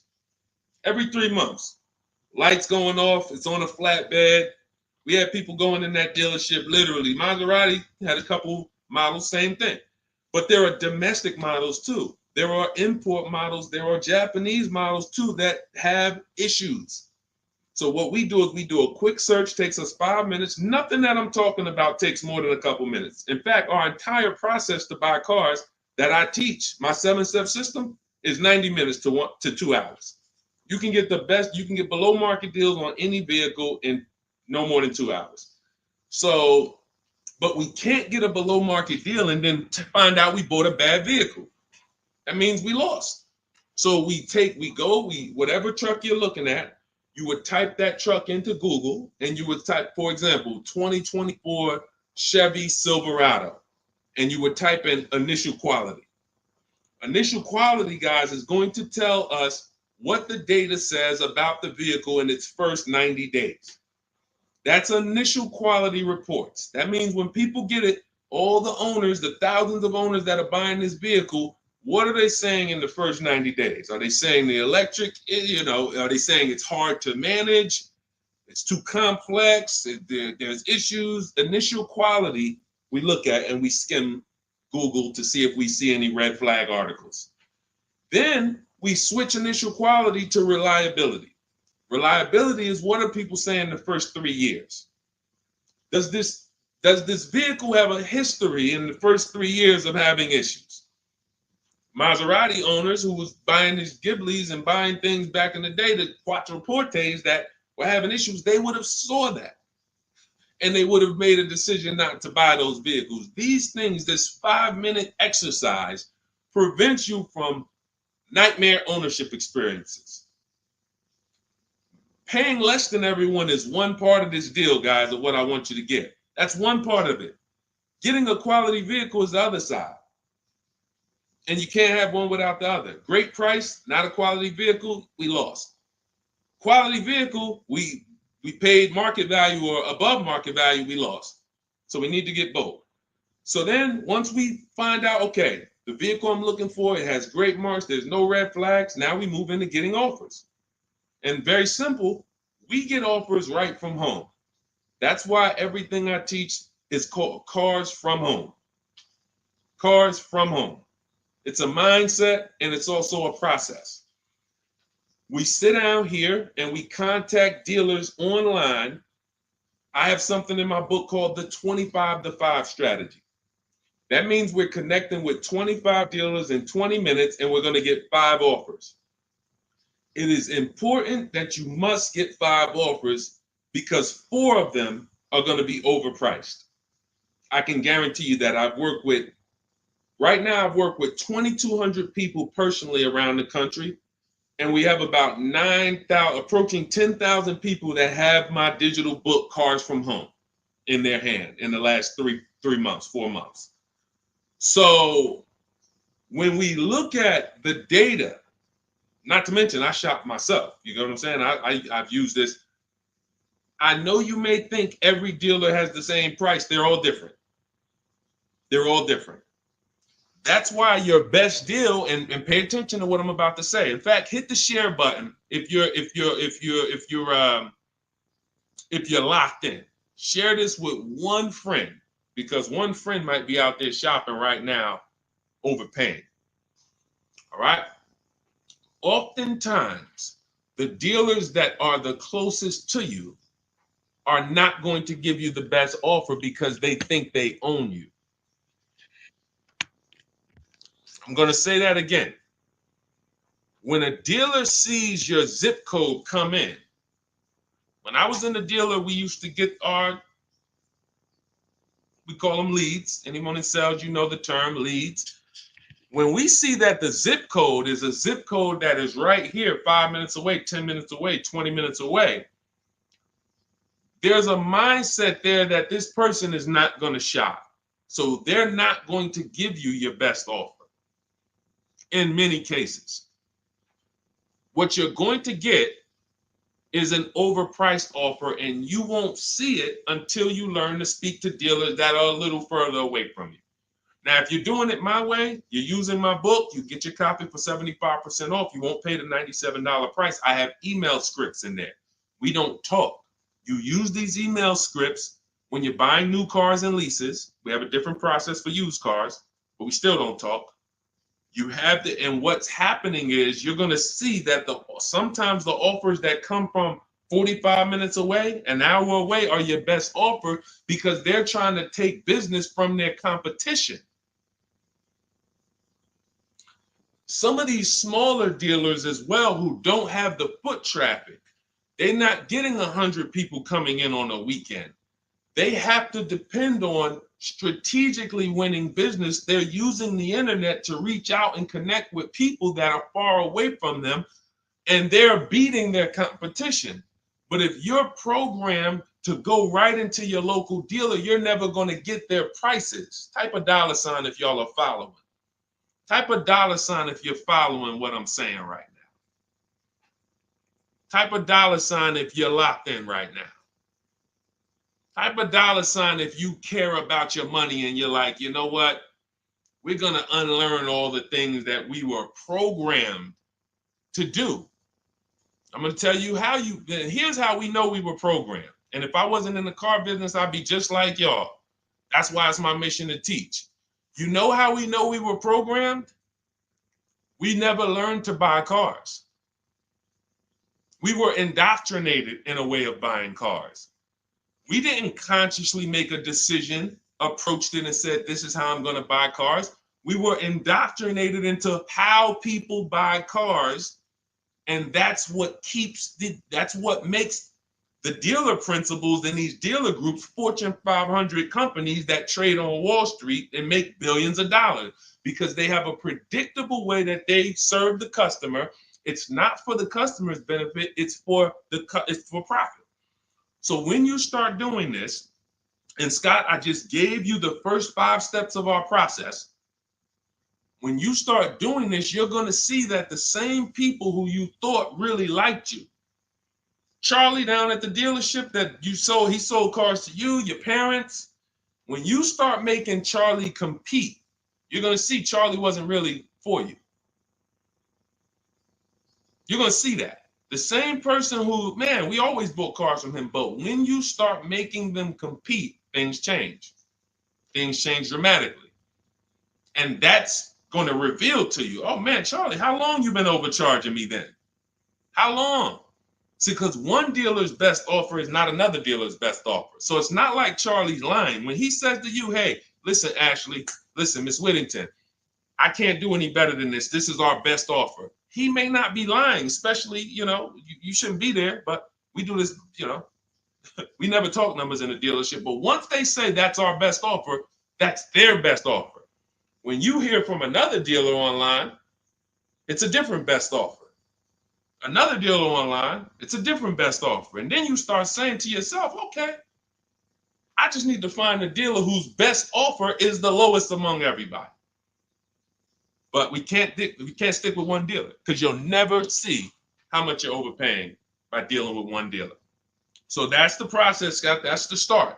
If you embrace that mindset, you're going to win every time. My 2 favorite words are multiple offers. You want to protect yourself from overpaying on anything. I don't care if you're getting your house renovated, multiple offers. Those of you who's not a good negotiator. Before we go to the next question, because I see we got a lot more questions coming, and keep typing them, and Dolan's going to pull the next one. Before we go to the next question, who's not a good negotiator? Type me. Not a good negotiator. I know we got some negotiators on here. We got a good amount of people, but who's not? You just don't like it. You're either not good at it. You don't like confrontation. It's just not your thing. Who'll be honest and let us know. It's not your thing. Okay, I see you, Brenda. Okay. All right, I see you, Tony. Okay. I see you. Let's go. Okay, we got a bunch of negotiators. Okay, I see you, Michelle. Okay, they're coming in now. Okay. Multiple offers is, you never have to be a great negotiator. If you embrace multiple offers, you never need to be a great negotiator, because what happens when you start getting multiple offers, you're not negotiating with the person trying to sell you something. You're making them negotiate with the other people trying to sell you stuff. Big difference. When you negotiate one-to-one, you're negotiating with a person. When you make other people get bids and you get multiple offers, now those people are negotiating with each other to win your business. That's how we have deals. That's how we have people like Danielle here, who she got her Audi. She's paying a ridiculously low payment, $550 a month, $44,000 vehicle, no money down. That's how somebody like Sean saves 20 grand off of his F-150 Lightning here. Wrote me in. Now pay attention. Pay attention to what I'm about to tell you about Sean's deal. What's so important is he saved 20 grand, 21,000 off his new F-150 Lightning. But here's the big thing. When I asked him about the deal, I want to find his post. He said to me, no other dealer, I want you to see this. He has shopped locally. Where are we? I think this is it. Okay, hang on. Okay, I'll tell you what he said. He had to go 150 miles out to get that deal. He had to go 150 miles out to get that deal. So what you're going to see from most people who learn from me, and you'll be this way too, you're driving an hour to pick up your vehicle, but it's a great drive because you know the money you saved. You don't mind driving an hour to pick up your new vehicle when you know that I'm saving $5,000 on this hour-long trip. All those other dealers close to me that felt like they owe me, none of them wanted to make me this offer. But this one deal over here, He's beating them by $5,000. I remember this young lady in California. She was buying a Volvo, and she had to fly. She called me. She said, Southern California dealer made me the best offer. They beat my highest offer in Northern California by $4,000. All the offers I got, the best one in Northern California, this dealer in Southern California beat it by $4,000. I said, so what you gonna do? She said, I just got the plane ticket. It was $70. I said, that's what I would have did. So we have to go to where we're saving the money, y'all. This is a one-time thing. You buy your vehicle from who's making you the best offer. You service your vehicle from where it's most convenient. Two big differences. All right, go ahead, Dolan. Shoot the next one up. Everyone who just jumped on, this entire stream is sponsored by my new digital book. It's called Cars from Home, 7 Steps to Saving Time, Money, and Avoiding Dealerships. It's already 5-star rated. You can Google it. For the next 30 minutes, you can get your copy for 75% off. It's my entire blueprint of leasing step-by-step, getting below market leases, getting below market purchases, getting below market pre-owned deals step-by-step, making banks bid for our business step-by-step. Now, 30 minutes only. After 30 minutes, the price goes back up to $97. So you can click the link in my TikTok bio, click that picture of me, or click the link in my Instagram bio, and come back to the broadcast after you get your book. As soon as you pay on that thank you page, I want you to screenshot that. There's a link to open the book right there. So not only will I email you a copy, on the thank you page, you click a link, and that book is right there too.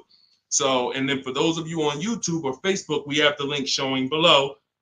Link in the comments for you, and Facebook, you guys will see the floating link. So 30 minutes, get your copy. You won't pay the $97 price.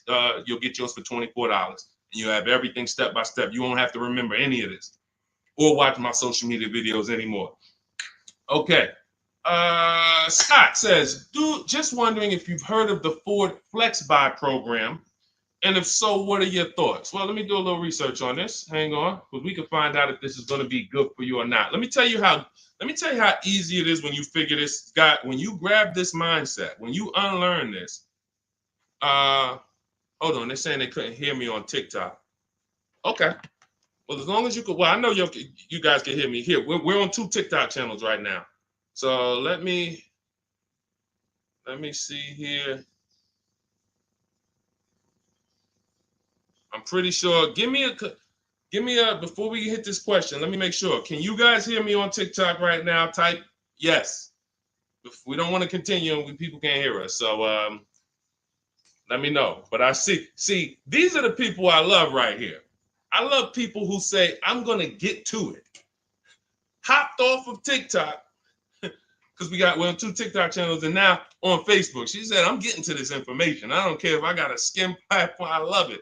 Okay, so we're good. It must be just this one TikTok channel then that we're having issues with. So it's all good. Let me close this one out, and then we'll keep it moving.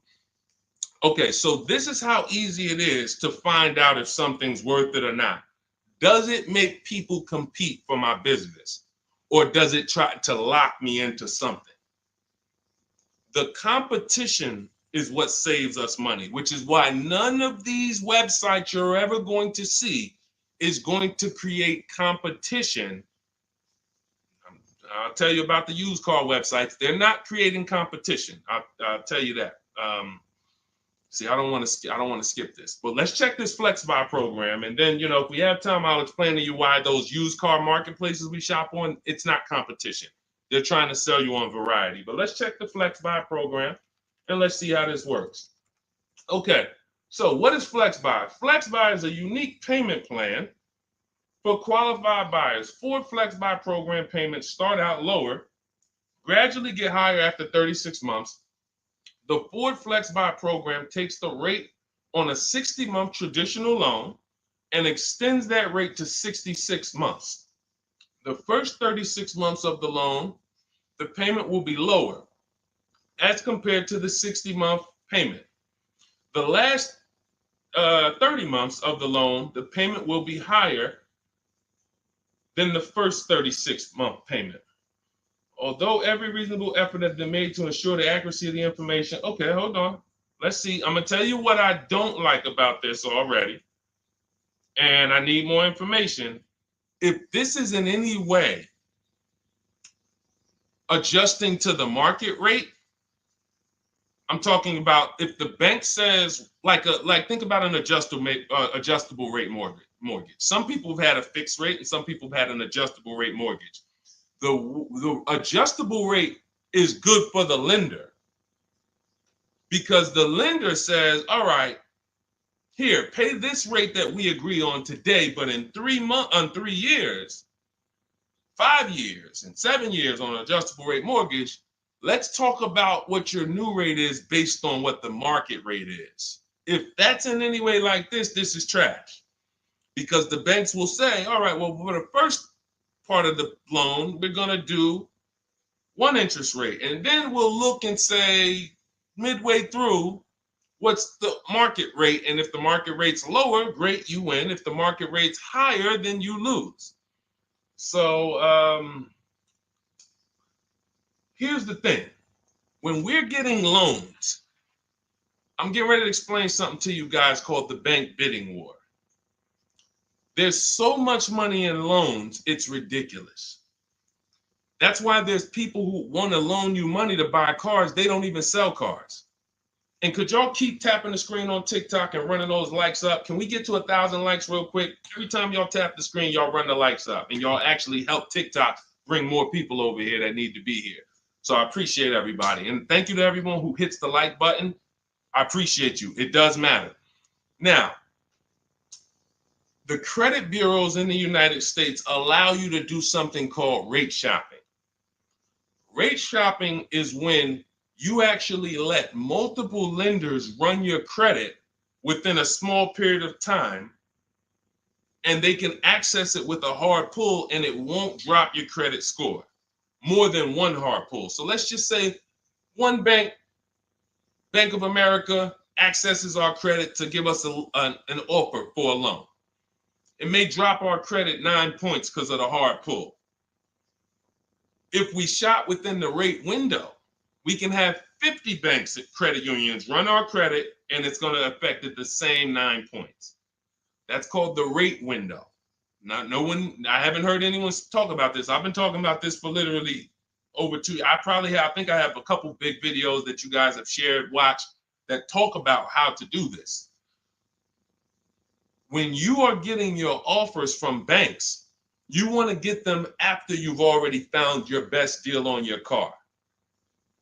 Because once you get your best deal on your car, you have everything you need now to go to the bank or go online, call the bank and get an offer. Who's had a bank tell them when they call for some type of offer, the bank tells you, well, we need you to have a car first. Who's had that happen? You call and you're coming and you're shopping for you're trying to get a pre-approval or something like that, and the bank tells you, well, we need what car are you buying? We need the car details. Well, that doesn't really make sense, right? I'm trying to get the offer so I can go get the car. But in the case of how we do it, we find our best deal on the car, then we come home and we let multiple banks and credit unions fight it out. Fight it out. Because I guarantee if this Flex Buy program doesn't allow you to shop for your rate and compare whatever rate they're going to offer to whatever rate you're going to get, you're going to lose with that program. And all they want you to do is see that, hey, well, we're going to give you flexible payments. They're trying to hook in people who just like, hey, that sounds good. Not realizing, well, if you just got a rate that was just got an interest rate that was 2 points lower, your payment would be $40 less a month. So interest rate shopping, guys, is extremely important. That's why when you get my book, I give you what's called the Bank Bidding War Blueprint. This is for you guys that are financing. I haven't added that to my book yet because I haven't had a chance to go in and restructure it. Every time I update the book, every time I come up with a new idea or a new website comes up, I update the book. I don't charge you for that. So websites go out of business. Room went out of business earlier this year. Websites go out of business. I'm not going to charge you for each time something changes because we use an online program. But what I did was when you get your book, you get the book, Cars from Home, and then you get the Bank Bidding War Blueprint. All this is the strategies we use to make banks and credit unions bid. I need you guys making people bid for your own sake, for your confidence, for your empowerment, for your experience. You're going to feel like I'm the prize. I'm spending $50,000 here.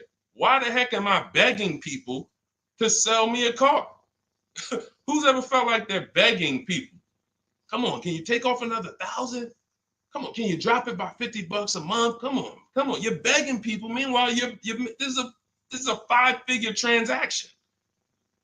So when you flip the tables like we've been doing, like all of the people, if you're on Instagram or if you're on YouTube, you can see all of these people. You can see Zafrina, you can see Jared. Look at all these deals. People posting their numbers. Teddy, Rosalie. How does Rosalie get a 65? How much is this vehicle? How much? How does Rosalie get a $60,000 vehicle at $592 a month with no money down? How does she lease that vehicle at $592 when the same daggone Infinity advertisements we see say, hey, come put $5,000 down plus tax and you can pay that price? She did it with no money down. How? Bids. Okay? Bids. All right. Scott, if the program doesn't make people bid, it's no good. I don't care if it's flex buy, X buy, friends and family. If it's not making people bid, it's trash. It's for them, not us. Okay? I think I beat that horse down. So we can go to the next question now. Go ahead, Dolan. Remember, everybody, you have 30 minutes to get your copy for 75% off. Make sure you save my support email just in case you type your email wrong. Sometimes the book doesn't end up in your inbox. Just hit support, send them an email. My team works 7 days a week. Hey, didn't get my book. They'll get you a copy. We want the book in your inbox. We want you using it immediately. All right. This is Lorraine Celine.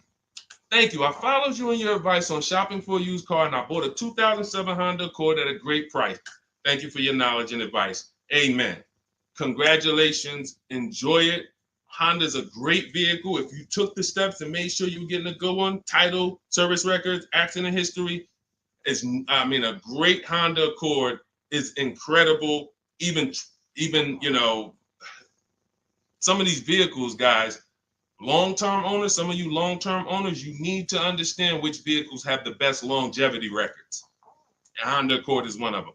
Congratulations, Lorraine. Enjoy it. God bless you. Go ahead, Dolan. Next one. Buying a Porsche Cayenne Coupe. Need help. Okay, well, you sound almost like Scott. We started with the process. How many years are you keeping the car? If I could find my, oh man, I don't have time to find it right now. I know why. There's a young lady who came. I want to tell you something how important deal structure is. Who was taught never to lease a car? I want you to be honest. Type me if you were taught never to lease a car. If everyone who's willing to be honest, again, it may sound like some of the things that I'm talking about is bad news first. That's because it is. I have to give you the bad news first, and then we get to the good news. All right. So now I see some misconceptions coming out already. I see Wanda. Okay. I see Black F22. He said you never own it. I want you to understand something about what you just said. If you're a person who keeps that car 8+ years, then you can own it. I'm going to tell you why. Cars depreciate like this. Cars drop in value like this. This is the scale. That's why you buy a car today for $40,000. 5 years later, it's worth $18,000 or $15,000. You're losing value. People care about this. You know who cares about this more than anyone? You guys, you know who cares about this more than anyone? Banks. Banks. Banks don't want to own things that do this.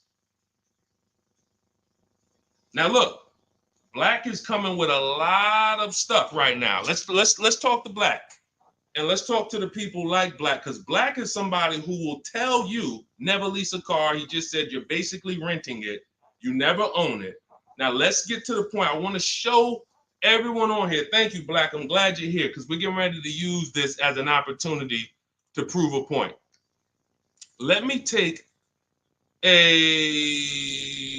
let's look at Ansley's deal he just got leasing. And we'll talk about mileage. You can build lease mileage up to 30,000 miles per year. So it doesn't matter. First thing people think, well, leasing, they limit you. No, you pick your mileage on a lease. You choose the mileage. I've had people who lease 30,000 miles a year, 25,000 miles a year, 18,000 miles a year. You pick the mileage. Now, whether you drive or whether you lease or buy, this is what your vehicle is doing. You're losing money day by day. So when you go and you buy a vehicle, you're losing money day by day. The reason I created the 8-year rule is for you to understand that at some point, you stop losing value day by day. You lose less value. This is what we call beating depreciation. It comes with long-term ownership.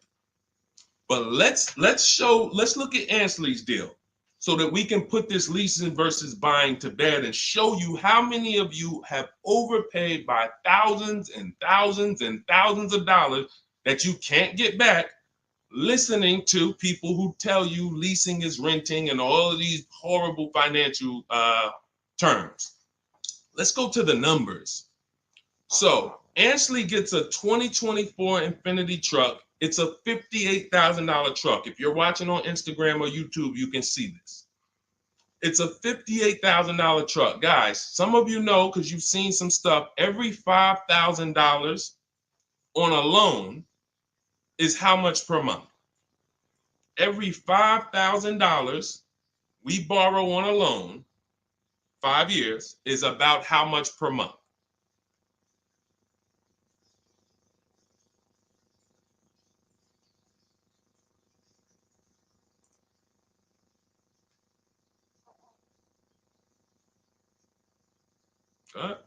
Anybody know?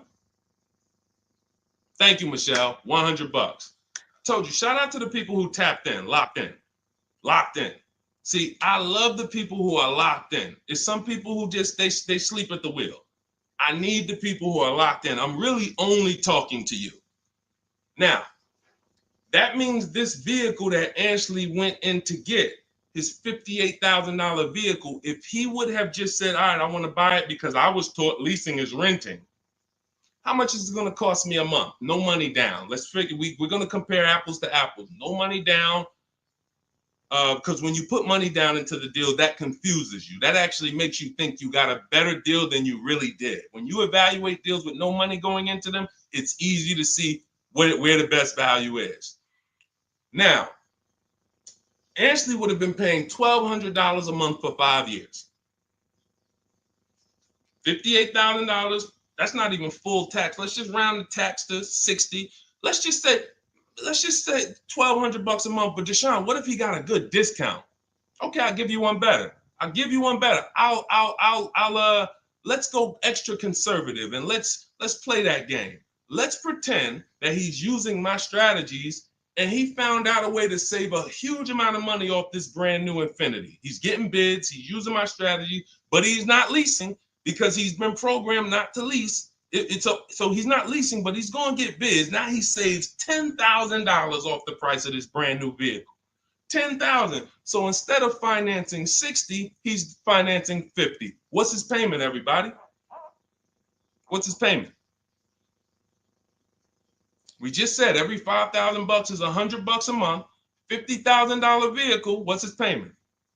$1,000 a month. $1,000 a month. Okay. Now that's with a super discount. That's with a discount that's like anybody would be happy to save 10 grand. I'm proving the point here that you cannot get a good deal if you buy, but you should have leased. You lost. Big time. Now watch this. He's leasing and his payment is $554 a month. So now somebody like Black, somebody like Miggy over here that agrees with Black, they pull up in their Infiniti truck, right? And they pull up next to you. And y'all are both driving the exact same truck. And you look at them and you're like, hey, man, we got the same truck. Now they're going to say something to you like, yeah, you know, man, it's expensive though, man. It costs to drive this, right? And you're going to look at them and be like, oh, how much you paying? You know, I did a no money down deal. So I know I did all right. I did no money down, but I'm paying $1,000 per month for this. Oh, really? I did no money down too, but I'm paying $554. Wait, you? Yeah. Oh, yeah. I leased this. I drive it for 3 years, then I give it back. Oh, yeah, but I own this. I'm gonna own this in 5 years at $1,000 a month. This mine right here. Okay. All right. Listen. God bless you. Have a good enjoy, man. Enjoy. Now let's go one more scenario. Let's go to the person who says, Deshone, I don't buy used. I don't buy new though. I only buy used. Cool. Let's say you pull up in your new lease that you just got. And again, everyone shouldn't be leasing. That's why step 1 in my book is called the 8-year rule. It's the 8-year rule. If you are keeping vehicles at least 8 years, don't worry about leasing. You're going to beat depreciation. All of that money you're going to pay to own, all the $1,000, all these high payments you're going to pay to own, all this cash that has to come out of your pocket to own, out of your bank account to own, it'll be worth it in the long run. At least 8 years though. And the longer the better. 10, 12, 15, you really want. But less than 8, losing big time. So let's say a person says, oh, I'm going to get a used version. So they find a 3-year-old Infiniti truck just like this, but so instead of paying $60 for it, let's say they find one for $30. Let's give them a good price, good mileage. They think, oh, I'm good. What's their payment, everybody? What's the payment? Come on, stay by the keyboard. I need y'all quick because we're teaching something here to people like Black. They might not get it. I pray that they do, but they might not get it. But the people who are locked in financially, the people who understand financial literacy are going to get this. If every $5,000 is $100 a month and they buy a pre-owned version for 30 grand, what's their payment? Thank you, Michelle. 600. 600. See, he said 500. So this is how I know he's struggling. And I'm not trying to beat you down, man. I'm just saying when you're talking about something you don't understand, it's better to ask questions, not make statements. So now, we pull up. You have your new lease. You got this same deal, $554 a month.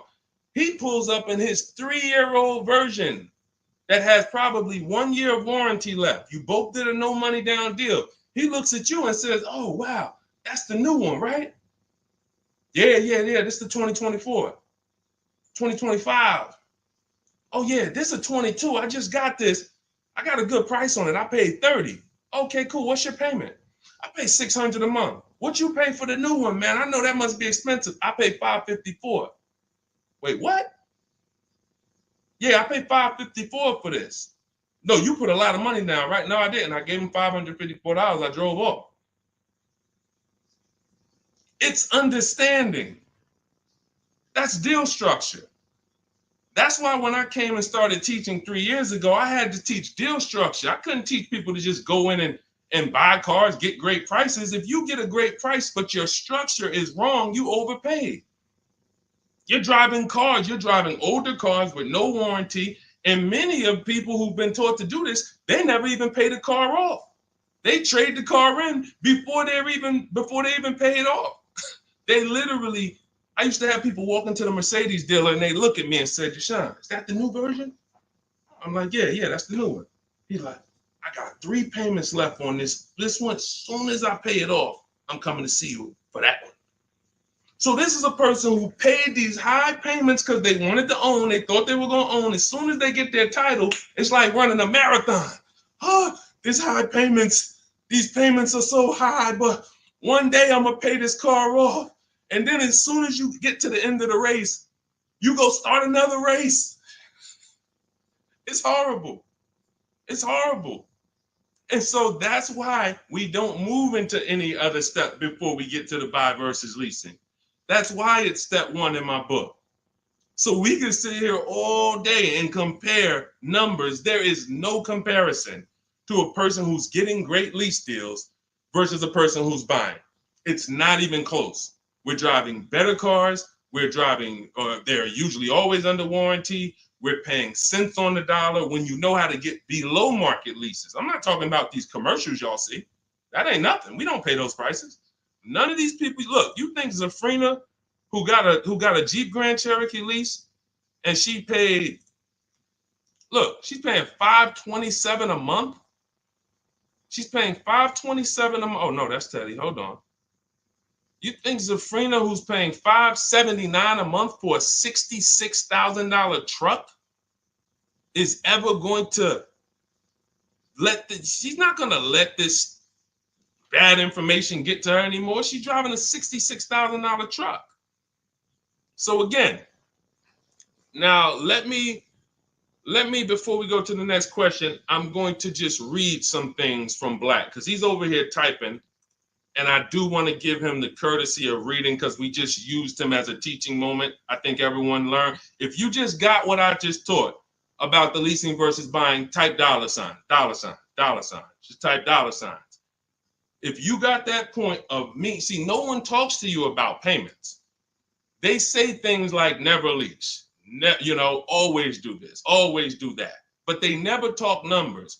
The reason why we go straight to the numbers is because the numbers don't lie. They say men lie, women lie, numbers don't lie. So when we go to the numbers, shout out to everybody. I see y'all. I see y'all. I see you, Wanda. I see you, Tony. I see you, Michelle. I see you, Megan. I see you, Brenda. I see you, Federico. That's the name of the game, is putting your deal on the right foundation so that you know, again, like I said, banks don't want to own vehicles. Think about that. Banks don't want vehicles that are not bringing income in.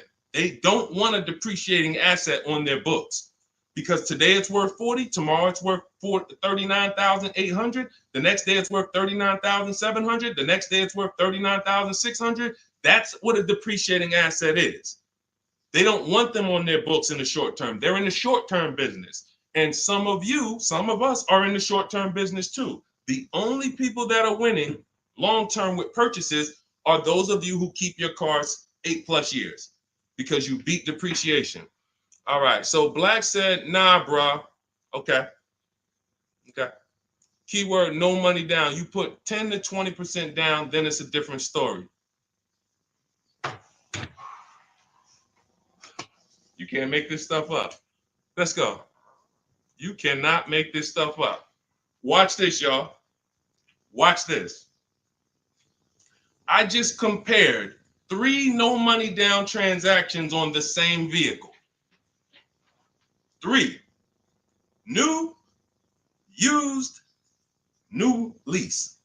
3, no money down. I'm telling people that when you don't put money down, you can clearly see what you're really paying. You can clearly see what you're really paying. Black comes in, he proves our point, which is he's going to put 10 to 20% down. Now he's pulling up next to you in your lease, right? You're $554 a month, brand new, fully warranted, all the latest and greatest features. Now he puts 10 to 20% down on that's $10,000 to $12,000. Think about this. He pulls up and he has a similar payment to you. So he feels like we're alike. He feels like we're pretty close. In fact, he may even feel like he's doing better than you because he's purchasing his and you own yours. I mean, you're leasing yours. But watch this. What about that $12,000 you gave him? What about that $12,000 you gave them? That's how people forget. That's why everything in the Car From Home system, when you get the book, you're going to see everything is about shopping with zero down, looking at offers, and then choosing, do I want to put money down to lower my payment? Money down does not buy your deal. I made a video about this. Some of you have seen it and shared it. People who make a down payment and think they got a deal. You have a deal before you put your money down, or you don't have a deal. A deal means I shopped all my offers, and then I found the dealer who was going to discount the vehicle the most. Now, how do I want to pay for that? Do I want to get a loan? If I'm getting a loan, what do I want my payment to be? Now I'm going to manipulate my down payment based on what I want my payment to be. That has nothing to do with the deal I got, but somebody like Black or people who move like him, hopefully we can help you get over these mindsets. But you have some very, very strong convictions, and you're confidently incorrect. That's dangerous. It's dangerous to be confident and incorrect. Dangerous to yourself and your family and your friends who will listen to this. If you are putting money into deals and thinking that you got a deal because your payment ended up being affordable, you in no way can win. First of all, you're letting the dealer manipulate two things: the price of the car they're selling you and the interest rate that you're getting from them exclusively. If you were just separating your loan from your interest, from the purchase, you would see that that's a losing strategy. You can't compare a person who's driving a brand new vehicle paying a low payment to a person who's paying the same payment but gave the dealer $12,000 to get to that payment.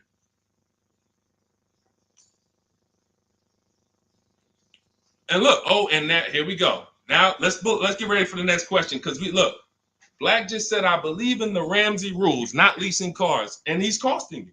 Now, let me ask you a question. How many years are you keeping your car, Black, on average? And let's just move on from there. We've given you enough, and you've been great. You have been great. I think we have all learned. You've given me a lot of things to be able to teach the audience who's willing to learn, but there is in no way, shape, or form. 3 to 4 years. My man, you are losing like crazy. Look, he's buying cars like this and flipping them. He's buying cars like this and flipping them, coming back. You're spending so much money that I can't even get it across to you because you're not in a posture to learn. You are literally buying cars in their deepest state of depreciation because somebody told you don't lease. You listen to them. You buy the car here. It's worth $40 the day you buy it. You come back in 3 to 4 years to get a new one. They give you $20 for that car. You spent $20 grand. You lost $20 grand in depreciation in 3 years. And you just keep doing that because somebody told you never lease cars and you listen to them. The payments I'm showing you, it's not clicking. The fact that the same car you bought for $40 that you're going to get $20 for, you're paying $40. That's an $800 a month payment. You put 20% down, you finance 30 grand. Now that's a $600 a month payment. That same $40,000 car we're leasing with no money down for $500 a month. No money down. You are spending thousands. We can't help you, man. You got to be willing to unlearn it. You are so locked in, So anyway, but I think, listen, everybody who got it, you understand. That is why leasing versus buying is paramount. You cannot get it. If you are not keeping your cars 8 years, you cannot get a great deal buying. You're going to lose in depreciation. You're going to lose in resale value. When you go to replace that car and you see what it's actually worth and how much you paid over 4 years or 5 years or 7 years, when you compare that to a person who drove brand new cars for that particular same period of time, it's no comparison. And then you have cars with no warranty and all of that. Yeah. Look, Megan said, Black doesn't seem to learn. So to my question would be, could you buy an extended warranty package? Hold on. Why am I getting calls on airplane mode? Sorry, guys. I hold on. Let me put on Do Not Disturb. All right, so go ahead, Dolan. Shoot some. Let's get to Megan's question, and then let's try to go through a couple more. But that was good. That was good, Black. Thank you, because we wouldn't have been able to teach on those points without your questions. Okay, so let's do Carolina on YouTube, and then let's go to we'll hit Megan, and let's go through as many as we possibly can. Hey, I'm new here. I want to trade my 2020 Nissan, and what's the best way to do this, please? Okay, so you have a 2020 Nissan. That's a vehicle that's not 5 years old. First thing you would do, if we were talking, I wouldn't let you buy. Unless you're telling me you're going to keep the next car 8 years, you're losing, because that 2020 Nissan, first thing we want to do is decide whether we're buying or leasing the next vehicle. And as we just said, if you're not keeping the next vehicle 8 years, you should be shopping for below market leases. Then you want to now see what is the most money you can get for that Nissan. We don't depend on a dealer to tell us. You're going to go to these 6 websites. These are 6 websites. You do this in 15 minutes. You're going to find out what that vehicle is truly worth. You find out what your vehicle is worth with offers, not with anything else. Offers. So go to CarMax, Driveway.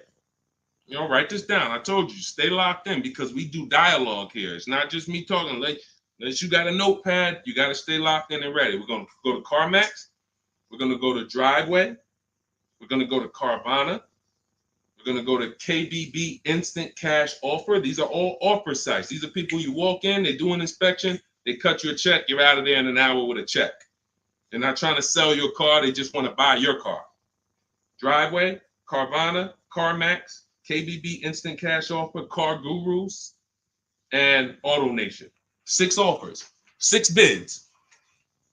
That's going to tell you what your vehicle is worth, and that's going to tell you if you have equity or negative equity. Equity or negative equity. Okay?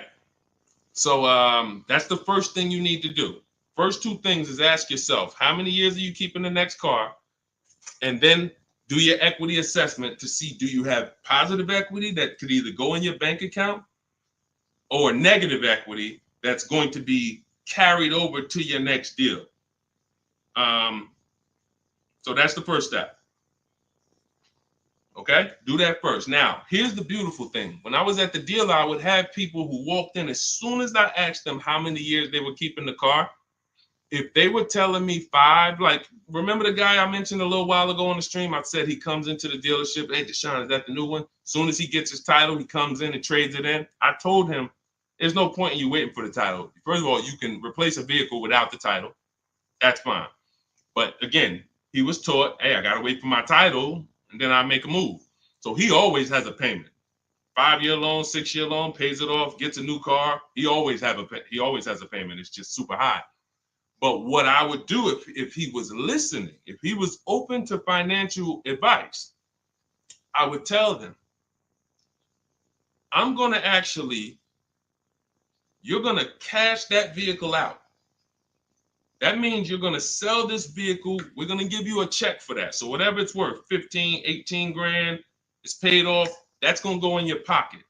Now, what he was used to doing was, well, whatever it's worth, don't I have to put that down on the next vehicle to be able to get my payment where I want it? And this was the best news I was able to deliver. This is why, and if you talk to anybody in New Jersey who dealt with me, this is how I've been. I've been the same way. From the minute I started learning about financial literacy when it comes to cars, I was a consultant educating my clients on how to keep the most money in their pocket and drive the best cars.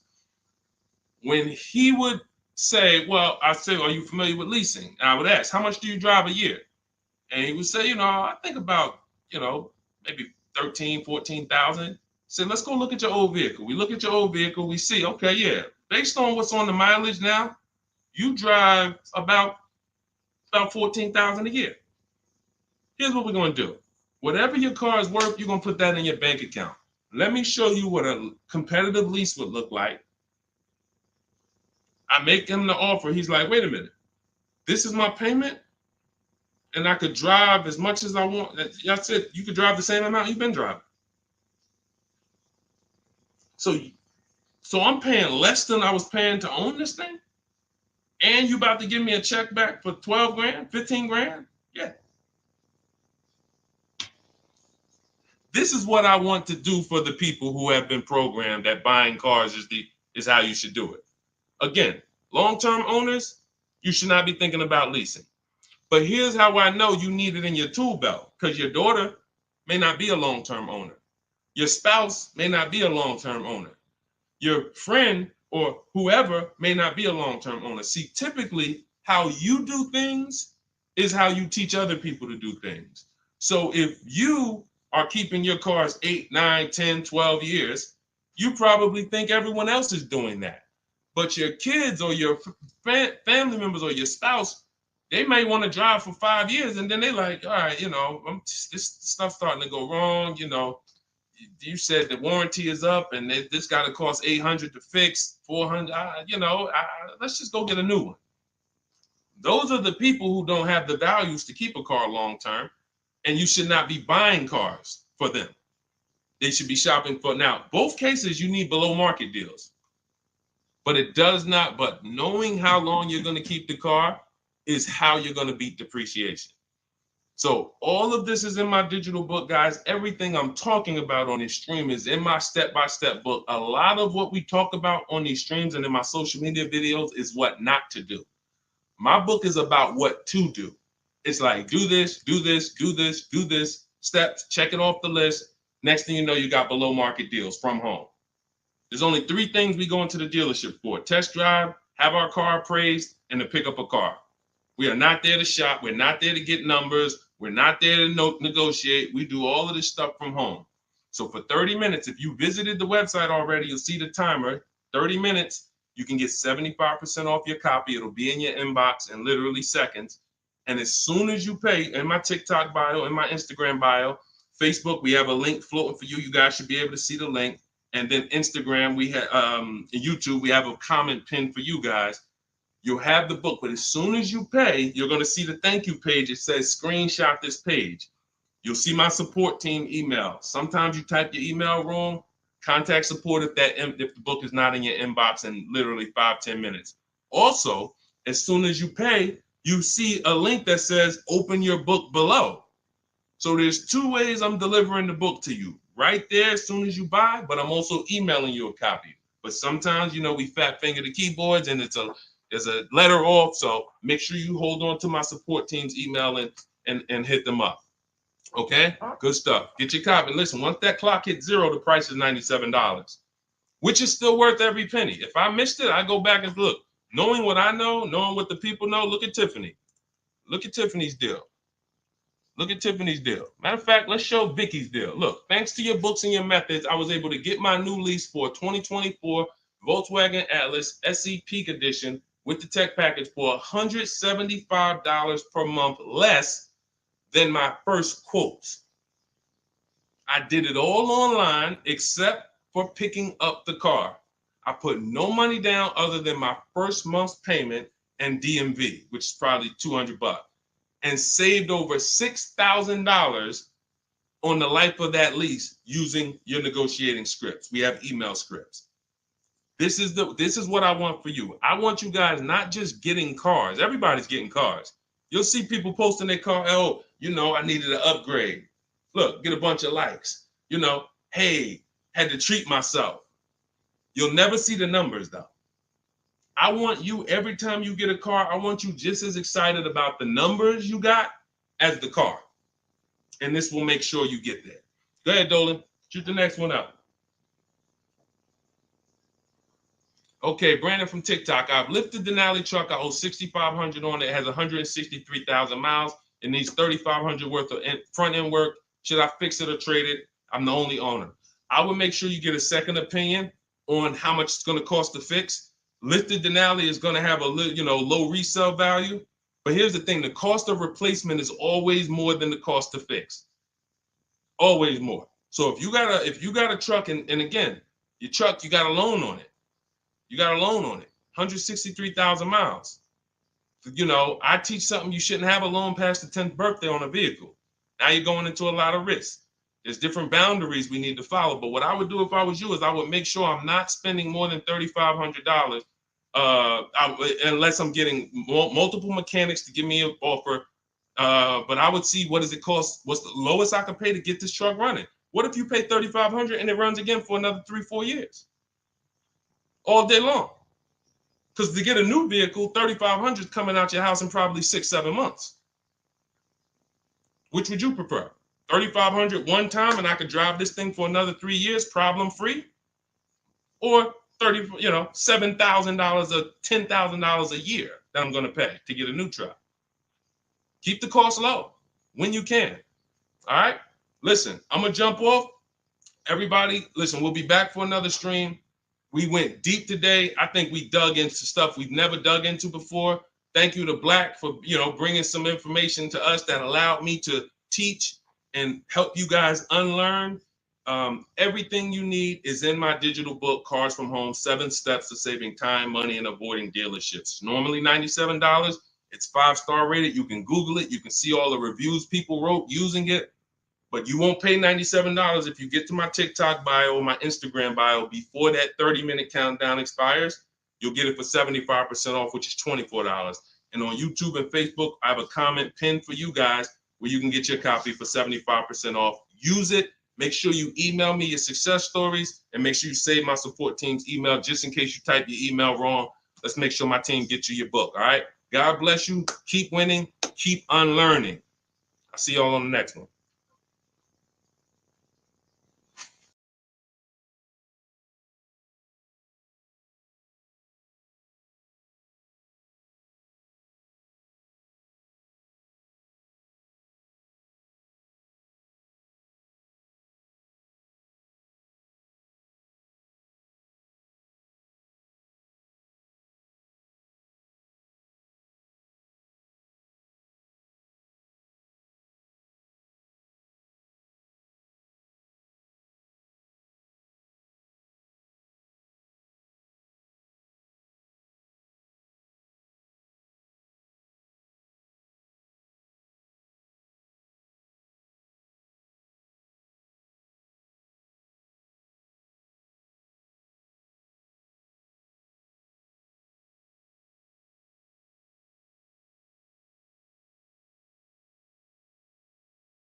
Hit go live, then we'll roll in.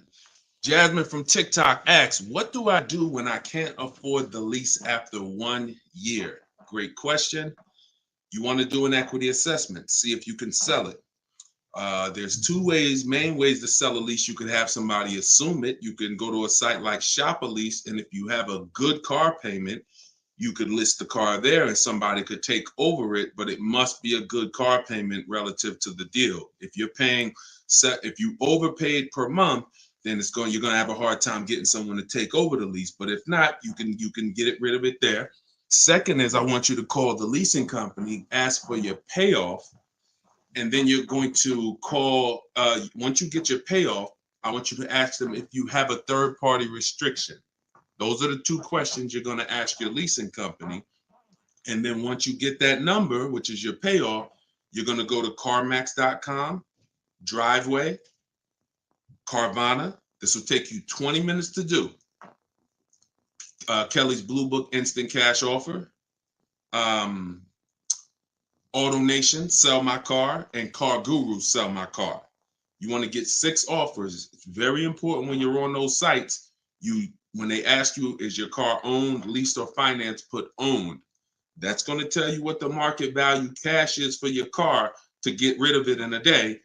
If it's greater or equal to your payoff, you can get out of it. If you have a third-party restriction, then you're going to need to take another step and you're going to sell to a local dealer. But you got to see where your equity position is first. Got to see where your equity position is first. All right, I'm going on and I'm sharing the broadcast, and then Dolan, you could queue up the next question. We're live on TikTok, Instagram, YouTube, and Facebook. So we are going to be taking questions from all platforms. The first one came from TikTok. We got a couple queued up on TikTok. So shoot the next one in, Dolan, and we'll get to it. All right, this is another one from TikTok. I have 2 payments left on my lease. What's my next step? Equity assessment. Who's returned a lease to a dealership, just dropped it off when it was done?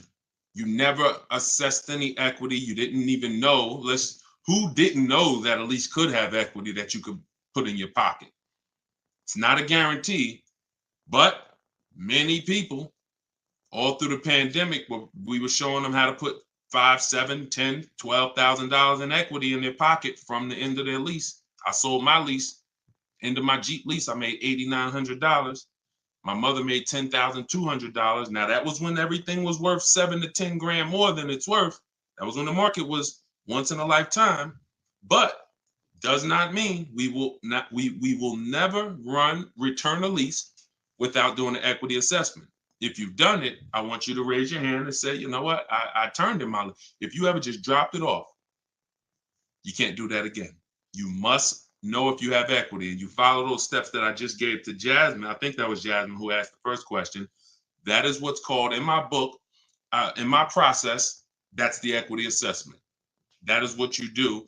Everything I'm teaching you guys is from my new digital book, Car Shopping for People That Hate Car Shopping, 7 Steps to Saving Time, Money, and Avoiding Dealerships. So every question you ask, when I answer it, it's going to be out of one of those 7 steps. And the equity assessment is step 2. You must do that before you ever return a lease for the rest of your life. A lot of you gave back thousands of dollars to dealerships and you didn't realize you were doing it. They bought those cars, put that money in their bank account when it should have been in yours. Yep. All right. Go ahead. Shoot the next one up, Dolan. All right. All right. This one's from TikTok as well. Let's go. Facebook, type your questions in. YouTube, type your questions in. Instagram, type them in so we can get to you guys. Another one from TikTok. Thinking of trading a car for a newer model. Should I keep the car and just get the new one? It's a good question. What's the benefit of keeping the car? If you were a high mileage driver, then I would tell, let's just say you said, Deshone, I'm driving 20,000 miles. Then high mileage drivers, I want you to type HM. If you do over 20,000 miles per year, even 18,000 miles per year, just type HM. Regular driver, Jason, what's the benefit of having 2 cars? It's own insurance. You're paying for one when you get your new car. I like to drive that car that I'm paying for. I don't want to be paying for a car and then I got this other car that I'm barely using. But if you are a high mileage driver, then I would tell you keep that car and get you another car. And but how many years are you keeping the car, Jason? How many years are you keeping this next car? Because depending on your answer, it's going to change my answer to you. So this car you're thinking about getting, how many years you see yourself keeping it? Let's start there.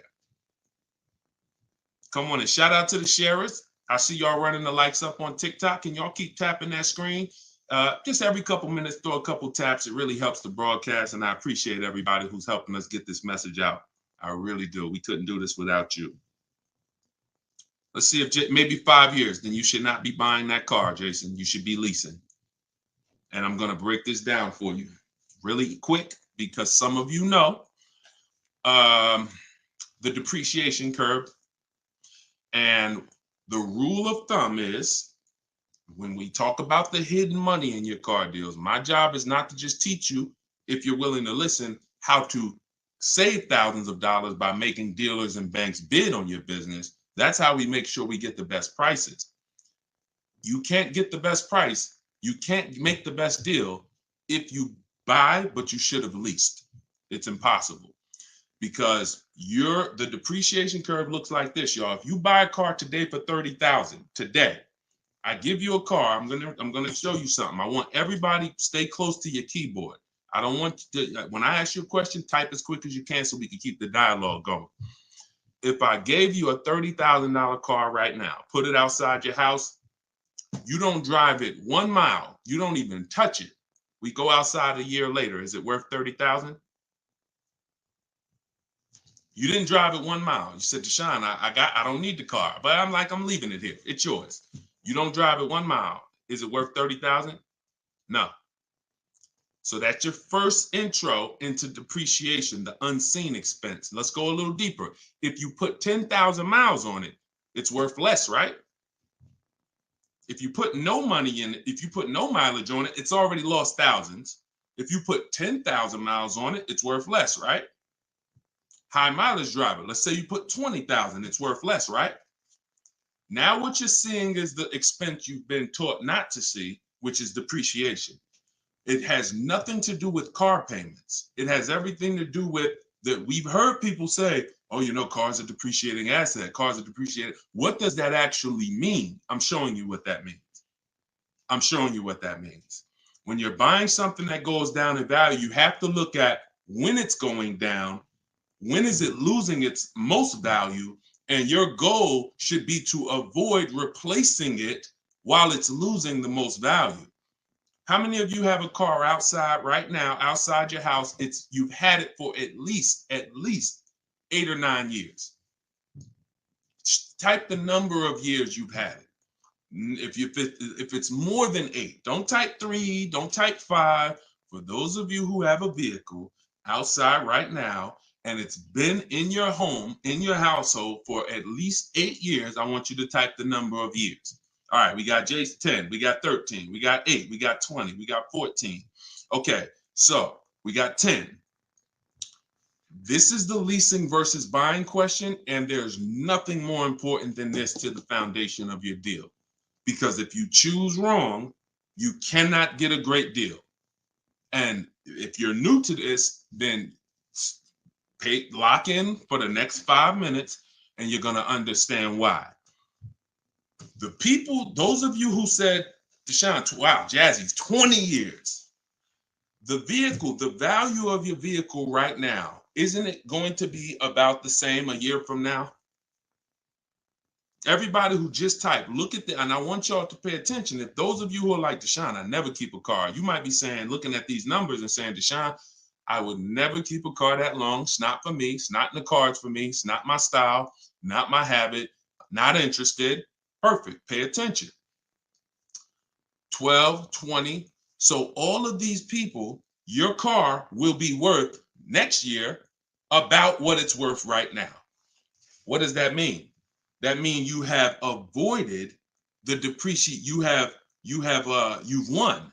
The depreciation curve normally looks like this the first 5 to 7 years, but it starts to get like this the longer you keep the car.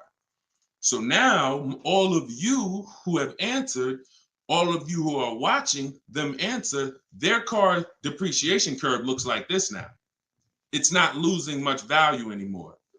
If you don't get to that level, there was no point in you buying the car because you're replacing it here. There's only 2 ways to go from to avoid this type of depreciation. Car was worth 30, now it's worth 10, 7 years later. It's only 2 ways to avoid that type of hit. One, you're going to keep it long term. If that's not you, you should be shopping for aggressive leases. Not these leases you see in the car, in the commercials, come pay $4,000 down and all of that. These are not deals. Aggressive leases are below market prices and they're pennies on the dollar compared to what you've been paying.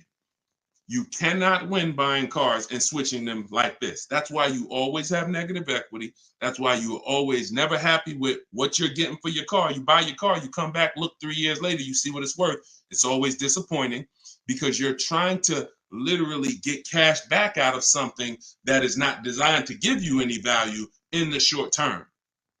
Leasing or long-term ownership.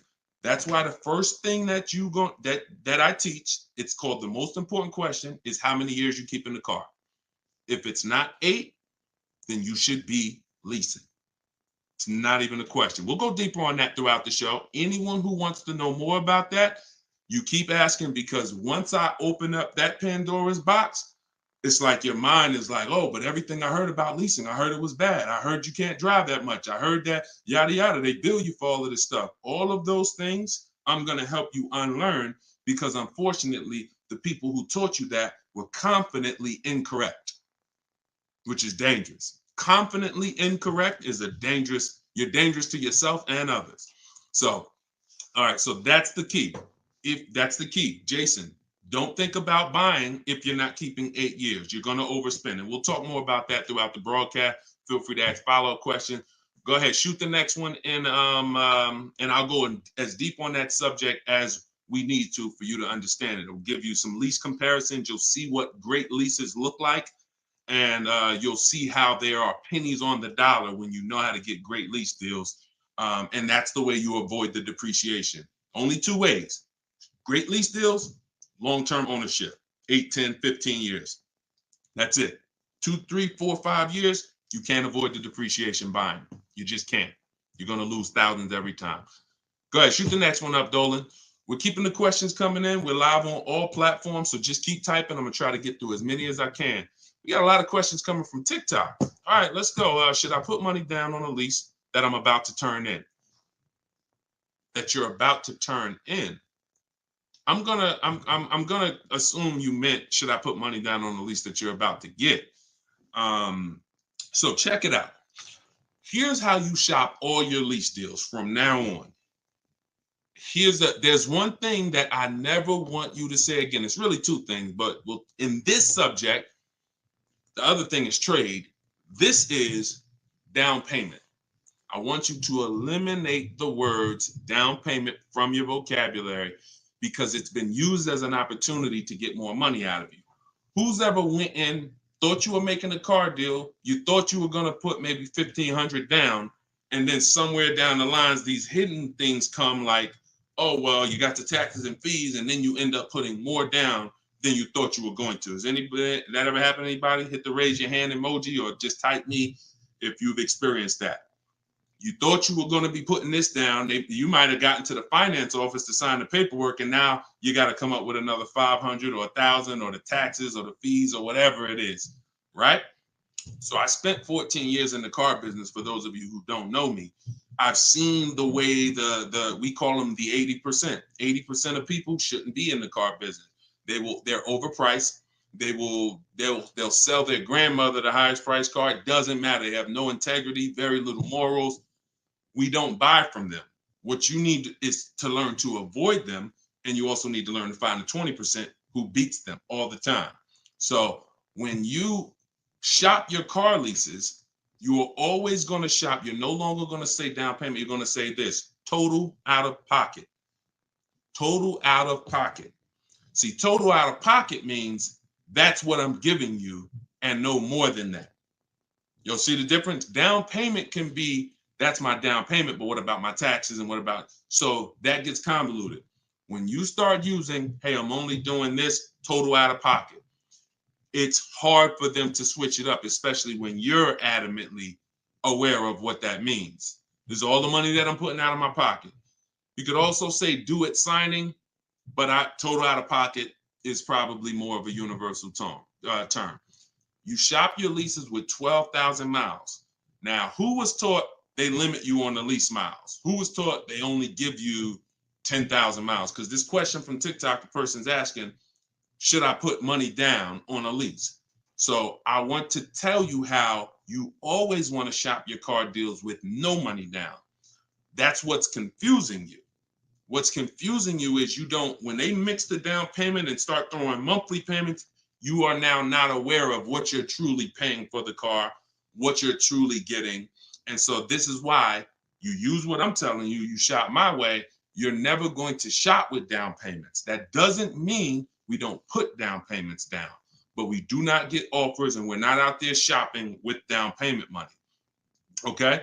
So, all right, I see it's happening to you, Fouché. So you're going to get your offers with first month's payment, total out of pocket, taxes and fees in the payment, 12,000 miles per year. Once you do that, I teach in my book, I have a new digital book. It's called Car Shopping for People That Hate Car Shopping, 7 Steps to Saving Time, Money, and Avoiding Dealerships. I teach a strategy called the 25 to 5. We're going to connect with 25 dealers. We're going to get 5 offers. We do not make a decision without at least 5 offers. Because once you see, thanks to everybody who's supporting the broadcast with the gifts, I appreciate that. Once you see how different the offers are, you're going to realize you're going to see how much money is in multiple offers. You must get 5 offers because 80% are overpriced. Don't try to change these people. Don't question, oh, listen, why are dealers like this? Why are the 80% overpriced? Listen, Jim Rohn used to say, don't sign up for that battle. Why does the sun come up in the east, and, in the east and set in the west? Like, don't sign up for that. Some questions are not worth asking because they mean nothing. Just know that's what it is. 80% are going to be overpriced. This is why you are not going to get your best deal walking into a dealer anymore. You're going to sit at home. You're going to decide what you want. We call that shopping, not buying. This is step 4 of my process. We have 7 steps. Step 4 is shopping. And then once you decide what you want, you're getting it from home. 90 to 100% of your new car transaction and your leases should be done from home. That's where your power is. That's where you have the power of leverage. That's where you have the power to make multiple people compete for your business, which saves you thousands of dollars. I'm going to give you tons of examples. This works every time. How do we know? It's the way we buy everything else. Everything we buy in life, we go into the grocery store, we need spaghetti sauce. You need laundry detergent. It's a bid. You may not be aware, but I'm going to make you aware. Everyone is bidding for your business. Hey, look over here, Prego. Hey, this brand, Classico. Hey, we're on sale this week. Hey, we have the best. Y'all see what I'm talking about? Everything that we buy, especially expensive items, but even low price items, companies are competing, except in car dealers. They've trained you. They've trained me. If I wasn't in the business for years, I wouldn't know, to focus on one place and think we all have the same pricing. They made you think Nissan, we're a Nissan dealer, we're all the same price. So you might as well not even go anywhere else because we're all the same price. No, we're not. No, they're not. So when you start shopping multiple offers, you can do it by phone. I like to use email. I like to do everything copy and paste by email.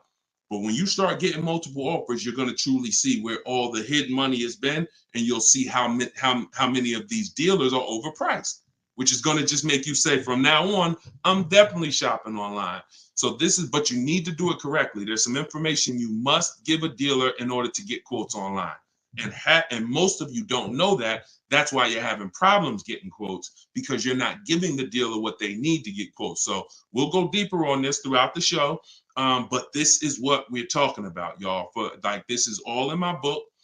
In my book, you have the 7 steps laid out. You could cue the next question up, Dolan. And for our launch, you can get it for 75% off.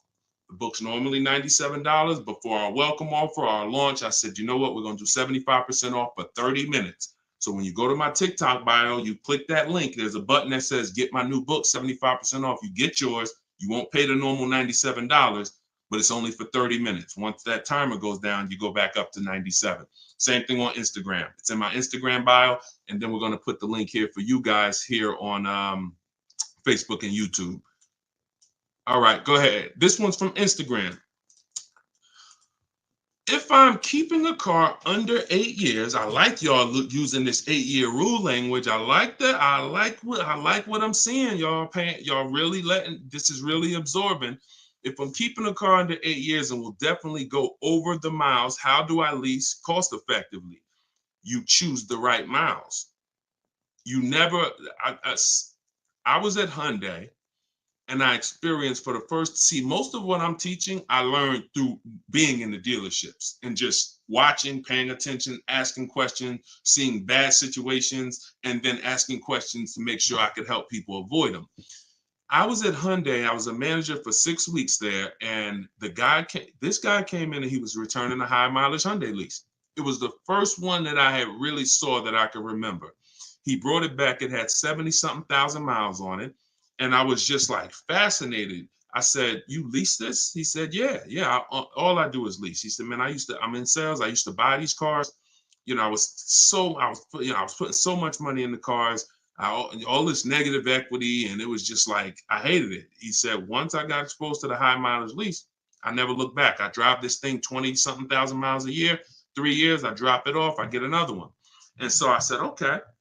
Because I had also experienced high mileage people coming back with lots of miles, but a lot of negative equity with it. Hey, Deshone, I'm looking to change this thing. How many miles you got on it? I got, 180. It's all highway. And then you look at what you owe, high mileage drivers. And I'm like, God, man, it's going to be hard because you got all this negative equity.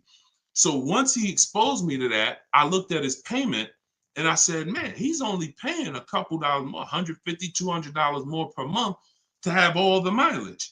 That $150, $200 a month is a lot less than the depreciation hit that he's taking. Again, going back to the unseen expense. We already said, we park a car outside your driveway tonight, it's 30 grand. Next, I asked everybody on here, is it worth 30,000 tomorrow, a year from now? If you don't drive it, everyone unanimously said, no, it's not. So even without mileage, it goes down. When you do regular mileage, it goes down more. Somebody doing 25,000, this is how you're destroying the value of your car. But at the same time, the loan is still staying high. So once I saw that you could avoid that with a high mileage lease, that became part of one of the strategies that I teach for high mileage drivers. This is only if you're short term. Pay attention to what Maddie's question said. If I'm not keeping it 8 years. If he was, there's plenty of cars that you can keep 8 years and just put a ton of miles on it. You're not worried about trading them or selling them because we don't trade.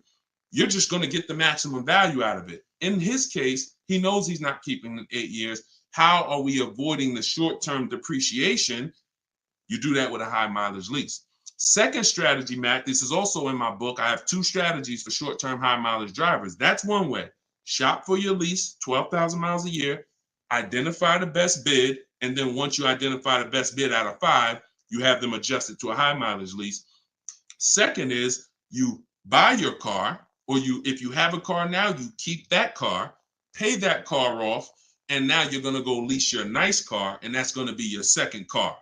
I call that 2 cars, 1 payment in my book. That's what it's called. And now you have, because some people say, Deshone, you know what? I want a nice car. I drive a lot for work, but man, I want to get me something nice, but I don't want to just be destroying it. And this strategy becomes perfect for them. This guy who's doing the high mileage lease with Hyundai, that's not a nice car. Especially once it gets up to 60, 70,000, it's not so some people are like, you know what? I want a nice car. I'll have my mileage car. I'll do, half the mileage on that. And then I'll go and lease me something and I'll do half the mileage on that. And so it's a beautiful thing. You got your nice, beautiful car and you got your mileage car and you split it, payments affordable, and you're not dealing with all this negative equity like you've been used to dealing with as a high mileage driver. High mileage drivers are getting killed with some of the worst because you guys are just killing the value of your cars. You use either one of those, you're going to love it. Both in my book. So if you want that step by step, it's in there. Some of you are like, Deshone, this is great. I don't want to try to remember all of this. In my book, it's right there for you, laid out step by step. You can get it for 75% off in my TikTok bio or my Instagram bio, or just scan the QR code on the screen, or go to deshonesbook.com. Either way, get you 75% off. Okay, shoot the next one up. That was a great question, man. Shoot the next one up. Let's get through as many as we can. This one's from Instagram. Would you recommend leasing business vehicles? Well, that's a question for your accountant. Whoever is going to be helping you benefit from having vehicles in your business name, that's the person you should be asking, which is most likely your accountant, whoever does your taxes. Here's what I can tell you, and I'll keep this very quick. Many people are putting cars in their business name with no business, or no business that requires a car. Be very careful. There's 2 parts to this. One, whoever's going to teach you to put cars in your business name from a business strategy standpoint, that's who you need to learn from. Second is you can use what we teach to save money on the cars, because what I see these people, influencers, social media people paying for these cars, they'll never tell you what they're paying. And they go and they re-up their cars like crazy because they need it for their brand. The money they are losing, most people can't afford to lose. But unfortunately, they're desperate. But get the strategies, get the structure. I used to have people all the time ask me, Deshone, do you teach Toro and all of these, I said, look, I don't, but you need 2 people. You need me, because I'm going to teach you how to buy the inventory at below market prices. You need the business person who's going to teach you how to legitimately do the business, inventory and all of that. Those are the 2 people that you need. And without both of them, you got some incomplete counsel. But be careful listening to these people, man. If you don't have a business and you wrote off thousands of dollars in business mileage or thousands of dollars in car payments and maintenance, I don't want to be around you when you get audited. And the sad part is those people who told you this won't be around when you get audited, and you can't support that. Just be very careful we don't want a second wave of the PPP. You get a lot. Okay, that's it. We're not gonna beat a dead horse. Go ahead. Next question, Dolan. I think y'all get the point. Some videos were the worst videos to go viral. Did so much damage, still doing damage. Okay, TikTok. This one's from TikTok. Facebook, YouTube. Keep typing. We're not seeing many questions from you today. Do you recommend leasing over purchasing? So you missed what we talked about. I recommend you go back, watch the begin. See, there is no leasing or purchase. There is no either or. It's a based on how many years I'm keeping the car, I should be leasing. You can't, there is no either or. When you lease, you are not keeping your car and you are avoiding short-term depreciation, paying pennies on the dollar for brand new cars. That's not going and paying what they have advertised or walking in a dealership and say, hey, work me up a lease deal. That is not what I'm talking about. When you add up the payments from doing that, you're going to see you overpaid. You probably broke the 1.5% rule and you paid too much for a car you're giving back in 3 years. What I'm talking about is aggressive lease deal. Look at this. Give you an example. I'll give you an example right here. So, and this one, I love to use her because she was in the middle of the pandemic.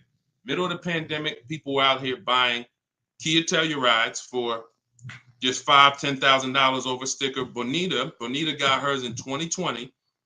She got a 2023 Kia Telluride, put $600 down, and that was her car payment every month for 3 years, $600 on a $46,000, almost $47,000 Telluride. Why is this so important? Some of you know, you may have seen the video, how much is every $5,000 in a car purchase price? How much is that per month on a loan? Every $5,000 is how much per month. So we're going to compare Bonita's incredible lease deal she got to someone who bought this same vehicle to show you that if you should have bought, but you lease, if you should have leased, but you bought, there's no way to win. It's over. $100. Good job. So that's clicking in. Ronald, great. $100. So whenever you look at a car, you look at a $10,000 car, your mind should automatically say that's $200 a month. 5-year loan. $20,000 car, $400 a month. 5-year loan. $45,000 car, which is about what Bonita got, that's a $900 car payment. So there's people driving this car. We're not even taking into account the taxes and anything like that. That'll put it up probably about 40. Actually, that'd be put it about 50. For her truck was 46, taxes and fees, call it 50. It's about $1,000 car payment for 5 years. She's paying $600. This is why there's no comparison. And sometimes your mind may play tricks on you. Yeah, but it's more than that. Is it? If you and I both drive out the same lot, same exact vehicle, you're paying, we're not putting any money into the deal. See, I want to make sure I keep you on track when you're not, neither one of them are putting any money into the deal. They're literally just going in, no down payment. All right, what's my deal look like? $600 a month, great lease. $1,000 a month, 5-year loan, no money down.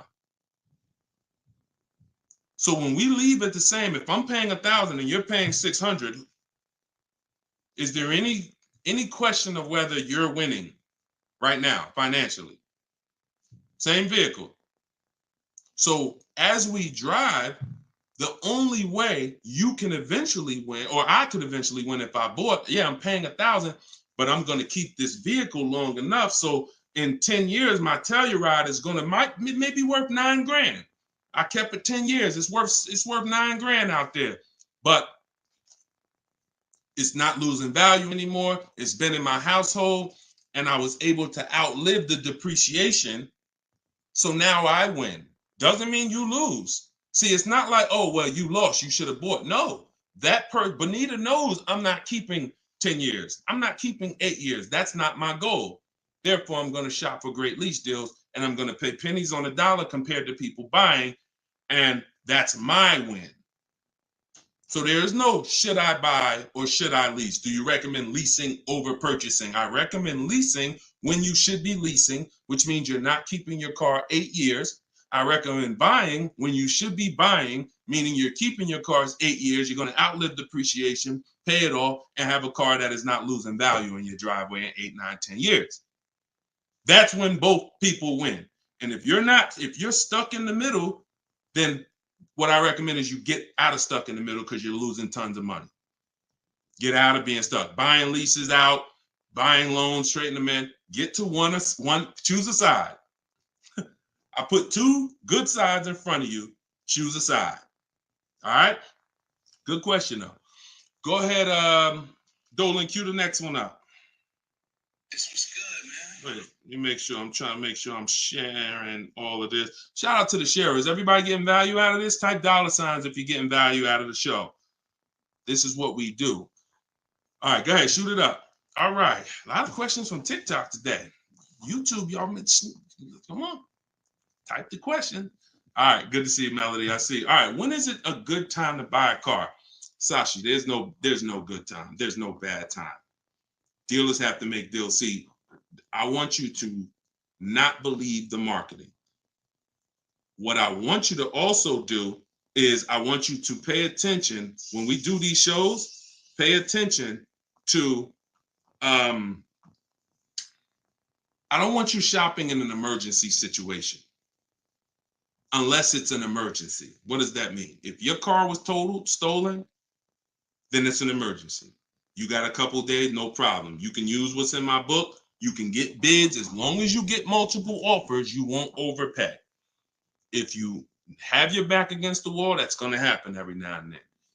Multiple offers is the key. If anybody had to go buy a TV right now, I said, look, you got 48 hours, you got to get a 100-inch TV, and you got to get a great deal on it. Is anybody worried about overpaying for the TV? Anybody on here? In 2024, is anybody worried? Dad, man, I only got, back in the days, it might have been like, oh, shoot, 48 hours. That might not be long enough. But you know where to go. Amazon.com, BestBuy.com, Walmart. I'm going to find the best deal on a TV. What I'm telling you is that's the same way you approach car buying. The more you do it the way you shop for everything else, the more you're going to see, oh, this is a lot easier. I'm in a lot more control. I eliminate buyer's remorse. So so even if your back is against the wall, if you're shopping, buying, you still should be getting multiple offers to make sure you're getting the lowest in the market. I'd say at least 5 because 80% are overpriced.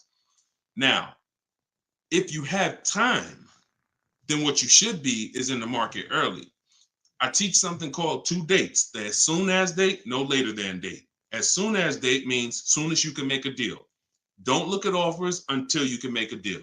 Don't entertain it's a waste of time. You might say, Deshone, I'm waiting to get this promotion at work in May. Then I'm a car shop. Should I look at deals now? Makes no sense. You can watch the market, but it makes no sense to entertain offers because you're not in a position. So as soon as you could accept an offer. Now that might be today. Then no later than date. That's the deadline. The gap in between that is your leverage. What does that mean? The ability to say no.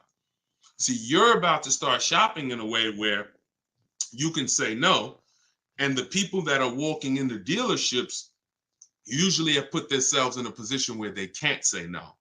So they're walking in saying things like, I need a car right now.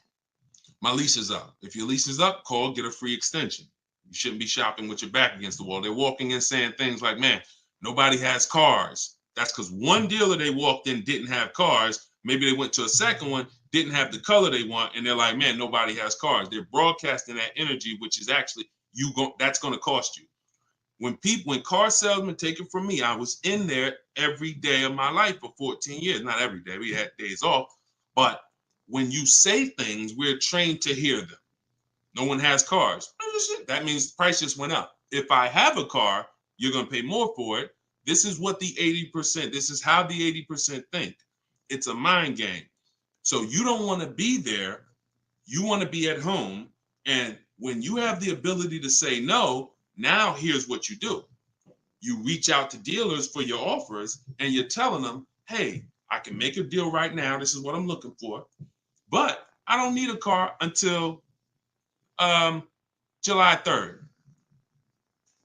See, that's power.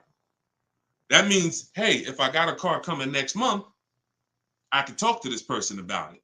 Most times a person walks in, they need a car this week, next week. That means whatever's on the ground, that's all we can talk to you about.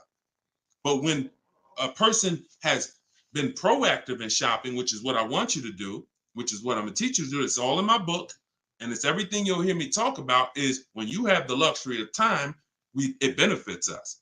We make our contacts. A dealer might say, look, I don't have a car right now, but I got one coming in 6 weeks. Is that good for you?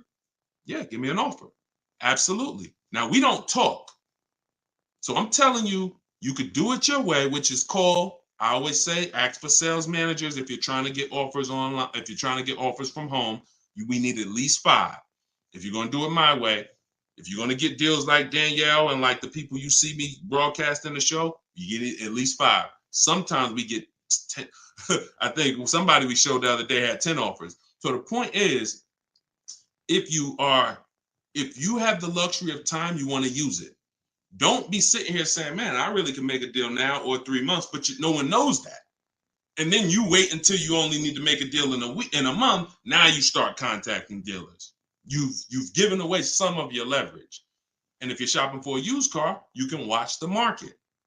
When you start looking and you can see, man, I've been watching these cars for 45 days. I see the prices. When I first came, the low side of the market was like 26. Now I see that low side is about 24, 25. So these are things you can't do when you're shopping when you need a car. So there's no good time to buy a car because dealers want to make deals throughout the month. But there is a bad time if you've used up all your leverage. And if you've used up all your time, then you must do multiple offers or you're going to get killed. Sorry to say, there's no other way to say it. If you don't know how to shop multiple offers and you walk in needing a car in 2 days, you are going to overpay. So multiple offers is always the answer. All right. Go ahead, shoot the next one up, Dolan. Great question. This one's from YouTube. I'm only able to get a rental for delivery work. Is there any cons to this method? I don't really, okay, I think you rephrased it. Is there a proper way to rent vehicles for work, or is it fixed market and there's no way to save money? Absolutely not. Renting is going to be way too expensive compared to, this is why when people say, who's heard leasing is like renting? Who's heard that? Type the raise your hand emoji or type me if you've heard leasing is like renting. It's one of the most ignorant statements that there's a lot of ignorant statements made about leasing, but that's one of them. Renting is expensive. Renting, you don't get a lot for your money. It's usually a short-term thing, 1 day, 1 week. You know, maybe if you had an accident, cars total 30 days. It's not meant to be long-term. So what I would tell you is if you were renting a vehicle, I would tell you try to go on Turo, try to find somebody who's willing to rent to you, possibly on a long-term basis where it's not going to be as expensive. Because I'm guessing if you're renting, there's a particular reason for that. But the money you're going to pay in renting, you should probably put some of it to the side, try to get you a car, cash, Facebook Marketplace, something to get out of that cycle and start to rebuild. In my book, I have a strategy of plan B, plan C for bad credit, where, you know, you can talk about cash, you can talk about buy here, pay here, even buy here, pay here, if done right, is better than renting. When I was 20, my second car, actually, my first one was a $500 car. And after I got a buy here, pay here Chevrolet Cavalier. It was, I put $1,500 down. I paid $50, I think, a week. And I paid off the car in a couple months. That car lasted me 6 years. So the key with buy here, pay here is to make sure you're getting a great car, a quality car, but renting, that if I had to rent a car and I'm in a position, I would try to find somebody on Turo, the lowest price per day, and then see, hey, if I did a long-term per month rental, how much would you give it to me for? I try to work that out, see how that works. All right. God bless with that. All right. Next question, Dolan. Shoot it up. We're getting a lot of questions, so I'm going to try to move faster through the answers. This one's Facebook. Once you have the car you've decided on, how do you go about getting multiple offers from dealers? Well, you could do it the manual way, which is I would see the only bad thing. See, and here's the thing. You guys know if you've been on, if this isn't your first time, if you've seen, you know I don't hold back. But I can't teach you scripts that I've written specifically so you don't have to talk. There's tons of scripts that I have in my book that you're copying and pasting from email, because when you're trying to get quotes online, you're dealing with trained people. And unfortunately, those trained salespeople are dealing with untrained customers that are not giving them what they need, not giving them the information. So 9 times out of 10, they assume anyone online doesn't really know how to shop online. they're defensive and they're not even going to give me what I need to make them an offer. That's why I keep trying to get them to come in. So when we do our copy and paste, we're giving them what we need. And that's the only reason I say I can't explain that to you. The only way to use that, like, all right, there's scripts for everything. There's 3 levels of contact when we're contacting online. This is my 25-to-5 strategy. You're using this for new cars and leases, not used cars. Different strategy for used cars. New cars and leases, you're using my 25-to-5 in the book. And what that is 3 contacts. First, we got to let the dealers know what we want. We contact 25 dealers online with a copy and paste template, tell them what we want. We need to tell them what we want. We need to tell them what our deadline is as soon as we can buy a car, which would be today, because we don't contact if we can't buy today, and then our deadline. And now you're going to have responses. Hey, when can you come in? Hey, when can I? Hey, when can we have a phone call? Hey, whatever. So because I used those scripts, I was able to write responses. I had to use those same scripts. Hey, Mrs. James, thanks for the inquiry. Hey, when we have I'd love to help you with this. I have a car. What would be better for you for us to talk? 1 p.m. or 4 this evening? I had to use those scripts. So I was able to write the responses to them. So we copy and paste. Now, the key is whether you're doing it that way or whether you're calling, the first key is, do you even have a vehicle I'm interested in that matches what I want? So in that initial contact, we're telling them exactly what we want.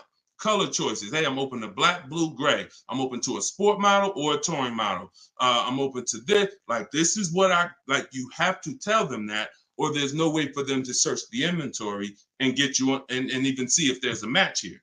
So once we do that, that's your first thing. Do you have a car? Now, the benefit of doing the 25-to-5 is we're shopping out of 25 dealers' inventories. So we're giving ourselves the absolute best shot of finding something where we don't really deal with, oh, I went to this dealer, they didn't have a color I want, they didn't have the trim I want. If we contact 25 dealers and there's no inventory, that means they're either in between model years, which means, okay, maybe the 24s got sold out, 25s haven't come in yet, we're on that bridge, or it's a rare car, hasn't come in yet, or it's a very rare car. See, that's different than you believing the car is rare because you visited 1 or 2 dealers. Once we contact 25, if the color, we're reaching out for a pink one and the dealer is saying, hey, we don't really have that color, that's when we know. So shopping out of 25 dealers, we get the best shot. We're trying to find who has a car.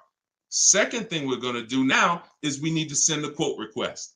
When we send our quote request, we're telling them what we want. If we're buying, we're looking for all cash price because we're not doing taxes. We want a bottom line price.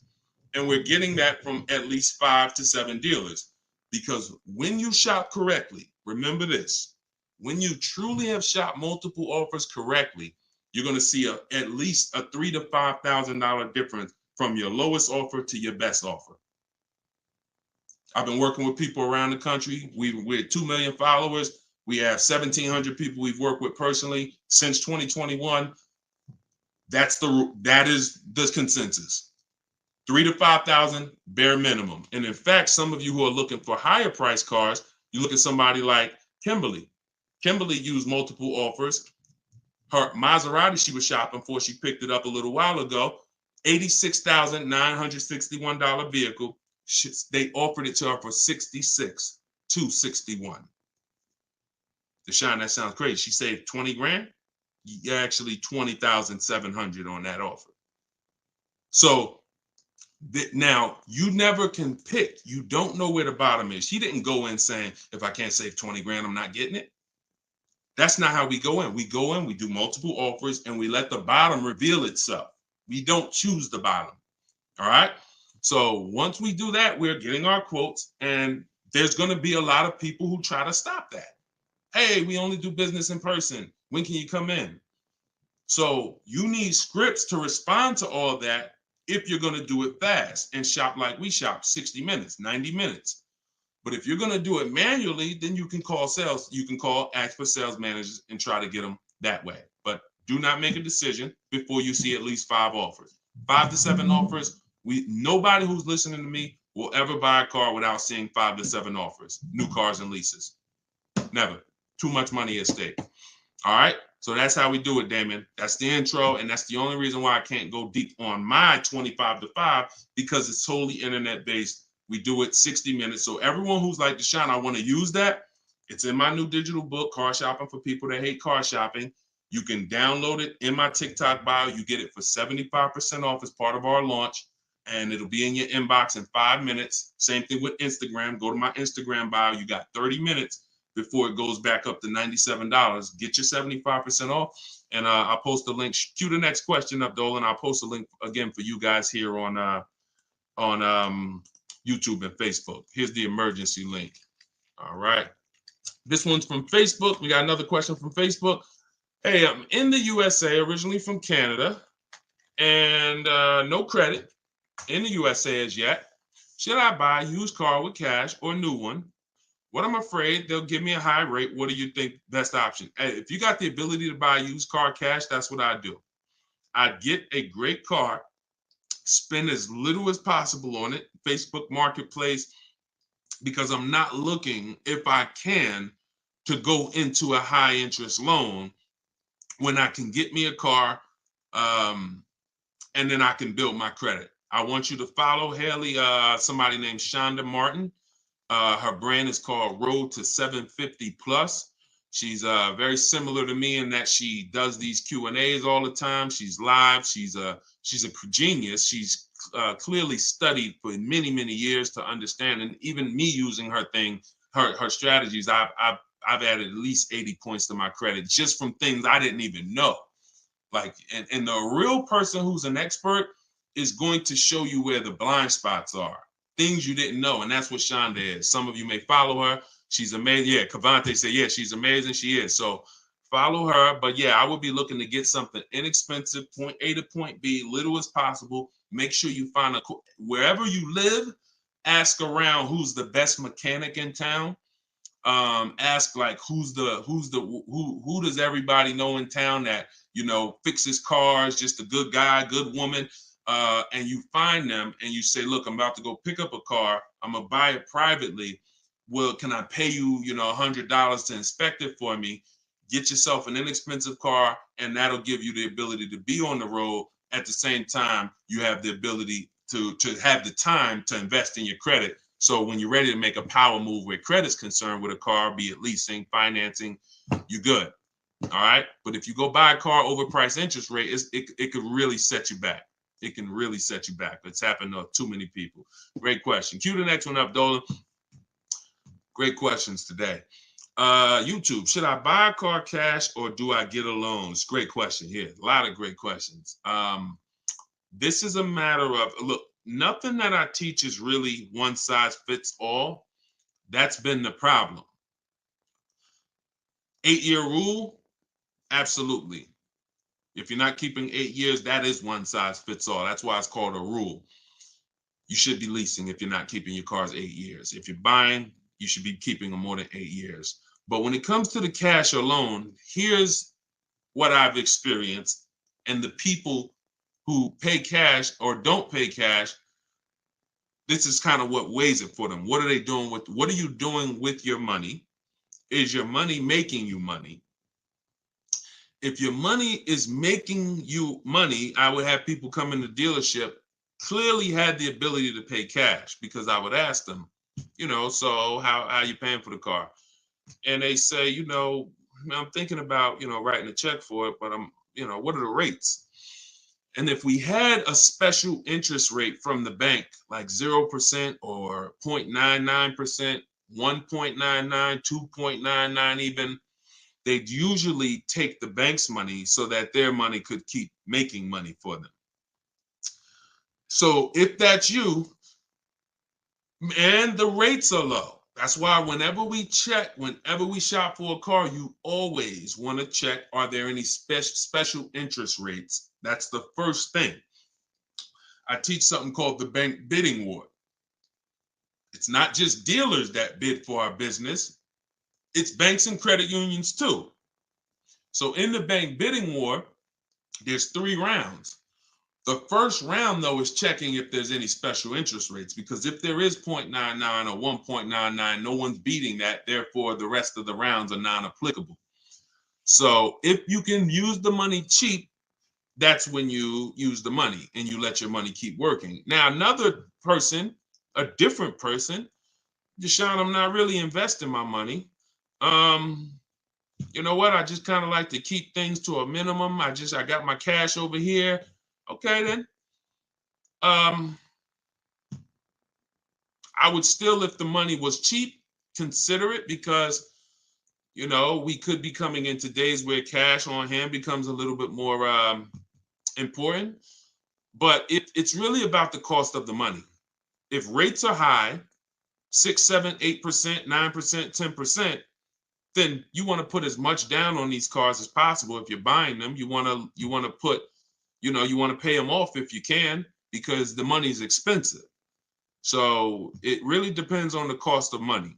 People, when the cost of money is cheap, they benefit from that, and I would think that those principles will work for anybody, and that's, you pick and choose which one of those situations fits you. But if you check the special interest rates, that usually puts it to bed. You see 0.99, it ain't no reason. Why would the bank's basically giving you free money to use. You can keep your cash on hand and still get the car. So I know some people don't believe in that. They don't believe in interest, but here's the thing. There's something called opportunity cost. Interest is not the only loss. When you're talking financially, opportunity cost is important. When you put 30 grand in a car and it gets you, we already talked about this. Cue up the next question, Dolan. Depreciation curve. When we start talking about financially making decisions, a lot of people see, if I put 30 grand cash into this car, what is my cash worth in 6 years? $30,000 car, what is it worth in 6, 7 years, y'all? 12, 10. So what's the return on that cash? It's not even positive. It's not even neutral. It's negative. So these are all the things that is like, okay, you go over that, what I just said over the last 6, 7 minutes, and you choose what makes sense for you. But I'm never going to give you one size fits all formulas. That's what has failed you. Always do this. That's what has failed you. Go ahead. All right, this one's from TikTok. What's the best way to purchase a car once lease is over? Why would you want to? All you're doing. All right. Let's talk about buying our lease out. And I'm going to keep this quick because some of you know that I'm adamantly against this unless you're keeping the car 8 years. Because sometimes we look at our leases, right? And we say, oh, it's, should I buy my lease out? Here's the question. Should you lease again or should you buy a used car? When you are buying your lease out, all you are doing is buying a used car. That's it. When you look at it that way, it's going to become more clear to you. It's your car. You don't have to go search for it. You do need to make sure it's a great price relative to the market, but that's all you're doing, buying a used car. So the question becomes, should I buy a used car or should I lease? And when you realize that the 8-year rule, breaking it, is going to continue to lose you money and put you in negative equity, you won't buy your leases because you don't plan to keep them again for another 8 years. I'm going to tell you how I found this out to be horrible. Guy walks in the dealership. I'm looking at the car that he has. He says, okay, I'm looking to trade this in and get me something new. So, okay, how many years old is that? About 5 years. Okay, cool. How long you had it? I had it since it was new. Okay. All right, you know how much you owe on it? Nah, I don't know. Now, that's not a good sign, because if a person tells you they've had a car for 5 years, and they've had it since it was new, wouldn't you think it was almost paid off or paid off, right? If that makes sense, type of dollar sign. If a person said, you saw me, like, yeah, I had that car 5 years. I bought it. I've had it since it was new. Shouldn't it be almost paid off or either paid off, right? So when he said, I don't really know what I owe, I was like, okay, no problem. We'll call the bank. We'll find out. All right. So I have the used car manager look at his because everyone who's in this position, I'm going to tell them about leasing.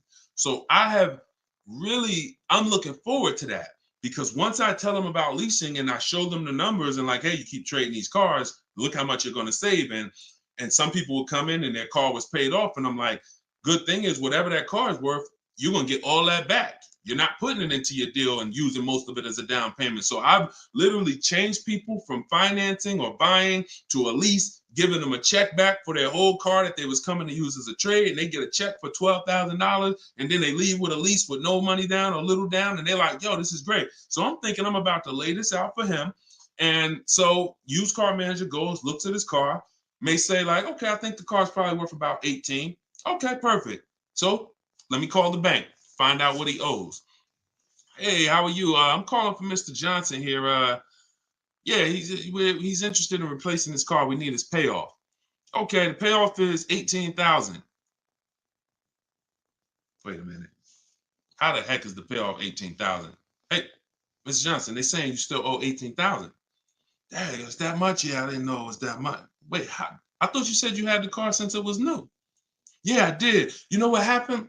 We leased it for 3 years, and then we had bought it when we bought it after the lease.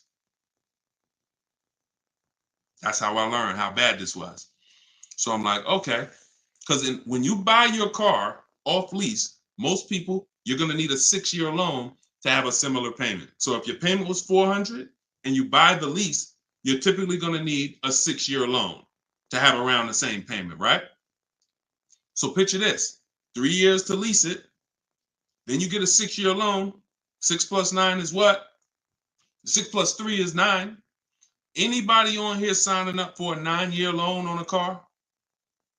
Anybody? We got a lot of people on here. Anybody on here signing up for a 9-year loan? No? Okay. Room's quiet. So we've never signed up for a 9-year loan. Look, she said, heck no. Right. We never signed up for a 9-year loan, 9 years of payments on the same car. Yet when we buy our leases, this is what's happening.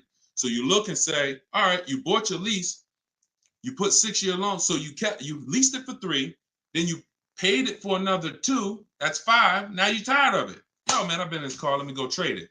Problem is, you still have 4 years left of payments. That's why buying the lease is horrible. One situation where it makes sense, if you're keeping it 8 years. That's it. If you're going to keep it another 8 years from the day you buy it, then potentially go ahead. Because all it is again, buying a used car. If you said to Sean, should I buy a used car or lease? How many years you keeping it? I'm keeping 8, 9. Buy the used car. Don't lease. So preaching the truth. Thank you, Kevin. I'm glad, man. And hopefully these stories will stick in your head. So when you encounter these situations, you know, when someone says to you, hell, man, I'm thinking about buying a lease, you'll never forget the story. So this has nothing to do with getting the best deals. This has everything to do with having the best deal structure. So I'm glad that clicked. Go ahead, shoot the next one up, Dolan. Oh, I see we already been on for. All right. We'll do a couple more. I'm trying to get through them as quick as possible. Y'all, if y'all like Deshone, I love to know everything you teach of how you shop for cars. Everything I teach is in a step-by-step way. In my digital book, Car Shopping for People That Hate Car Shopping, 7 Steps to Saving Time, Money, and Avoiding Dealerships. Everything we do is a bid. We're buying cars and leasing cars in 90 minutes, 60 minutes. When you get good, you'll be able to do this in like 45, 60 minutes. You never spend more than 30 minutes in a car dealership. You're at home. You're the prize. You're getting bids. You're no longer negotiating one-to-one where you're in a losing position. When you're getting bids, you're in the winner's position. So you can get your book for 75% off as part of our launch. So we want to do 75% off. It's normally $97. In my TikTok bio, you can grab yours. It'll be in your inbox. And some people say, before I get to this next question, Deshone, is it in print? There's a lot of reasons when you use it, you'll see there's no way this book could have been printed. One, things change. Vroom was one of the companies that we used to use for bidding. Vroom's out of business. if we had 100,000 books out there in your houses that you all paid for, now it's like, okay, what do we do, y'all? That's obsolete. Now that's when you hear people say, hey, you need volume 2. I know just 6 months ago that I asked you and told you that I was going to solve your problem with volume 1, but that's no good anymore. Volume 2, get it today. We're not doing that. And there's nothing against them because, again, they did what works, but we didn't want to do that. I wanted to be able to update this book on the fly. What I did when Broom went out, I updated the file. Everyone's book was updated. And there's also links in there. There's links to videos. Like I said earlier, you have my scripts in there. That was all stuff. You're going to be copy and pasting this. There's no way I could have did that in a physical book at all. All right. What do you think of swap a lease? If you can get a great lease deal, absolutely. Absolutely. We always compare, divide the monthly payment into the MSRP. The 1% rule has existed way before I started, way before I even got in the car business. The 1% rule said if you can lease a car for less than, for 1% of the MSRP, no money down, no money out of pocket, just, covering the first month's payment, you stole a car. Coincidentally, every lease I've ever had was under 1%. I paid $330 a month for my $35,000 Jeep Grand Cherokee Laredo. I paid $325 a month for my Infinities, then $345. Then my highest one was $390. And that was a $45,000 vehicle. So these are under 1% leases. In order to get 1% leases, you need to shop multiple offers, but you also need a great lease program. So what we always say is under 1% is a steal. You'll see there's 3 categories of leases. Steals, great value. Those are under 1%. Great deals. Those are between 1% and 1.5%. And then where it's time to chill, over 1.5%. You're paying too much for a car you're giving back. So if I was taking over someone's lease, I'm judging it by the same thing. Leasing is a value play. How much car can I drive for that payment? It's the ultimate way. The lower that percentage is, the more you've leveraged your money into a great car. So yeah, I'll check swap a lease, definitely. Go ahead, shoot the next one up, Dolan. This one's from TikTok. Can I sell a leased car? Who didn't know you could sell a leased car? Type me. My cousin left me his 2020 Toyota Highlander with 2,000 miles, so I need to get out of my lease. I don't need 2 cars. Okay. Equity assessment. Call the leasing. Matter of fact, I'm not going to repeat it because I already talked about this at the beginning of the broadcast. So after the broadcast, go to the YouTube page. You'll see it. I think it was either the first or second question. So within the first 10 minutes, I talked about how to do the equity assessment. You're going to follow that process. And this is all in my book. If you're like, Deshone, I don't even want to watch the video. Is that in the book? Absolutely. Because everything I'm teaching you is out of 1 step in my 7-step process. So the equity assessment is step 2. After we decide leasing versus buying, that's step 1. That's the most important question. Foundation of your car deal is, did I lease when I should have leased? Did I buy when I should have bought? Once you pass that, now if you have a car to replace, you need to do an equity assessment to see, do I have equity? Am I at a break even, which means I can get out? I'm not going to make any money, but that's fine. I can get out. Some people got a lease.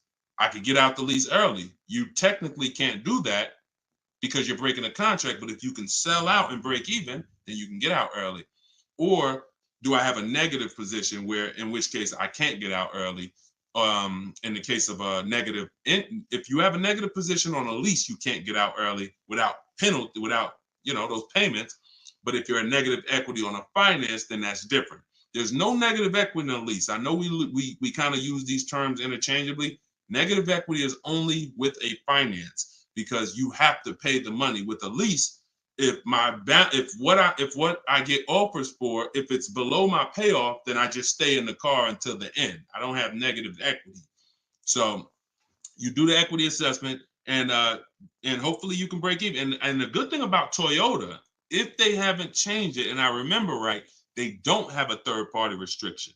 So you should be able to, if those offers you get are what you owe or higher, then you should be able to sell that car right to CarMax or Driveway or AutoNation, whoever makes you the highest offer, and you can be out of it literally. You do that today, you could be out of that car tomorrow. All right, so keep me posted. Go ahead. Shoot it. See, we're over an hour. And I know Dolan, we always try to keep the shows an hour, but it's like the questions start rolling in and it gets good. Go ahead. Shoot another one up, Dolan. We'll wrap in a second. Facebook. When you go online to build and decide on needs and wants, you look at the cash price, not the lease price. We don't look at any price online. Pay no attention. Nothing online is a deal, y'all. No commercial. I don't care what you see. Deals are like this. Hey, look, this is their offer. Look, this is what we gotta. Can we do it? What? Can you get them up any? Like, will they come up any at all? Nah, man. They said that they made this, and it's like, shoot. All right, let's see if you get another. Can you get another $10? If you get another $10 a month out of them, just take it. If not, then do the deal. That's a deal. You don't repeat it. You don't. I used to have to tell certain people, when you got a real deal, hey, when you come back, I'd love for you to send me friends, family, but don't tell them what you're paying, because I probably can't duplicate that, honestly. That's a deal. The whole opposite is what they advertise to you.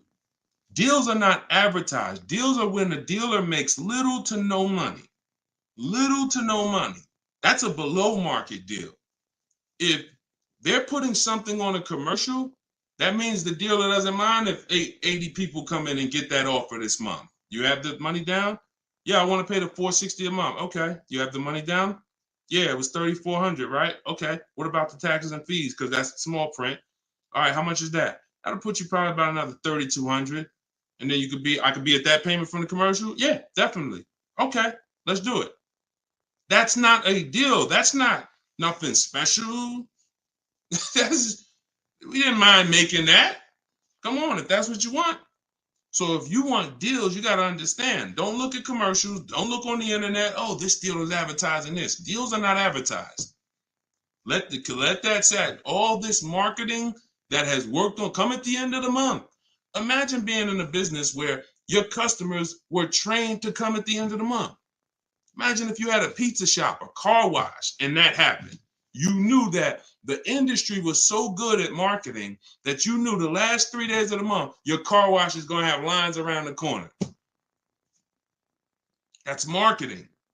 So dealers make deals when they're like desperate. I want to see. Nobody's here. So don't pay attention. Don't pay attention to that. Just follow the process. Oh, I see you got the book. Just follow the process. If it's not written in there, Ty, don't add to it. Don't add to it. If Deshone didn't say, go to this website and look and then write that down, don't do it. The whole purpose of why I wrote that book in that way is to take the guesswork out of it. If you find yourself like, okay, what should I do here? All right, I'm going to do this. You're probably off my path, because my path is very rigid. It's like a McDonald's system. You hear that beep, the nuggets are ready. Oh, don't change it. And then you'll get the results. We call that trust in the process. Great question. All right, y'all. We just hit an hour and 10 minutes. Y'all, I would love to do this all day. We are going to continue to do these broadcasts. Once the questions start coming in, I don't want to discount any questions. So I wish some questions I could just answer in 30 seconds. It's not possible without me just cutting it short and then you not getting the value out of it. So we try to get through as many as possible. For everyone who wants everything I teach in one place, you can get everything in my social media videos. But I think what you understand now from being on the broadcast is there's lots of different situations. So when you're moving through my social media video, you're saying, oh, he's talking about leasing here. He's talking about buying a used car here. He's talking about banks here. He's talking about high mileage here. All right, that means I got to try to piece this together myself. Same thing with the broadcast here. If you're like Deshone, I want everything in one spot, step by step. It's all in there. Leasing's in there. The high mileage paths are in there. The new car purchase paths are in there. Used car purchase paths are in there. And step 7 of my book is delivery. So you shouldn't be thinking, oh, I'm gonna read the whole book, then I'll start shopping. No, it's action guides. It's essentially a big checklist. Do this, do this. By the time you get to step 7, you should be picking up your car, getting ready to have it delivered. So that's the way it is. You don't take a quiz at the end. The quiz is, if you did it right, your car's on the way. So everyone can get your book for 75% off as part of our launch. It's in my TikTok bio. Grab yours, use it, and please make sure you email me your deal. As soon as you make your deal, send me an email. Deshone, check this out. I don't want to see just the car you got. I want to see the price you paid. You're going to have price assurance, and I'm happy to be on this journey with you. So get it in here. I'm going to send this link. I'm going to type the link one more time for you guys here on Facebook and YouTube. In case you missed the countdown, I just typed the link. You can grab it there. TikTok, Instagram, it's in my bio. Click that website and then click that button that says 75% off. So until then, thank you, Ty. Great questions today. Great questions. All the questions were good. And I'll see y'all on the next broadcast. We'll keep this going. God bless y'all.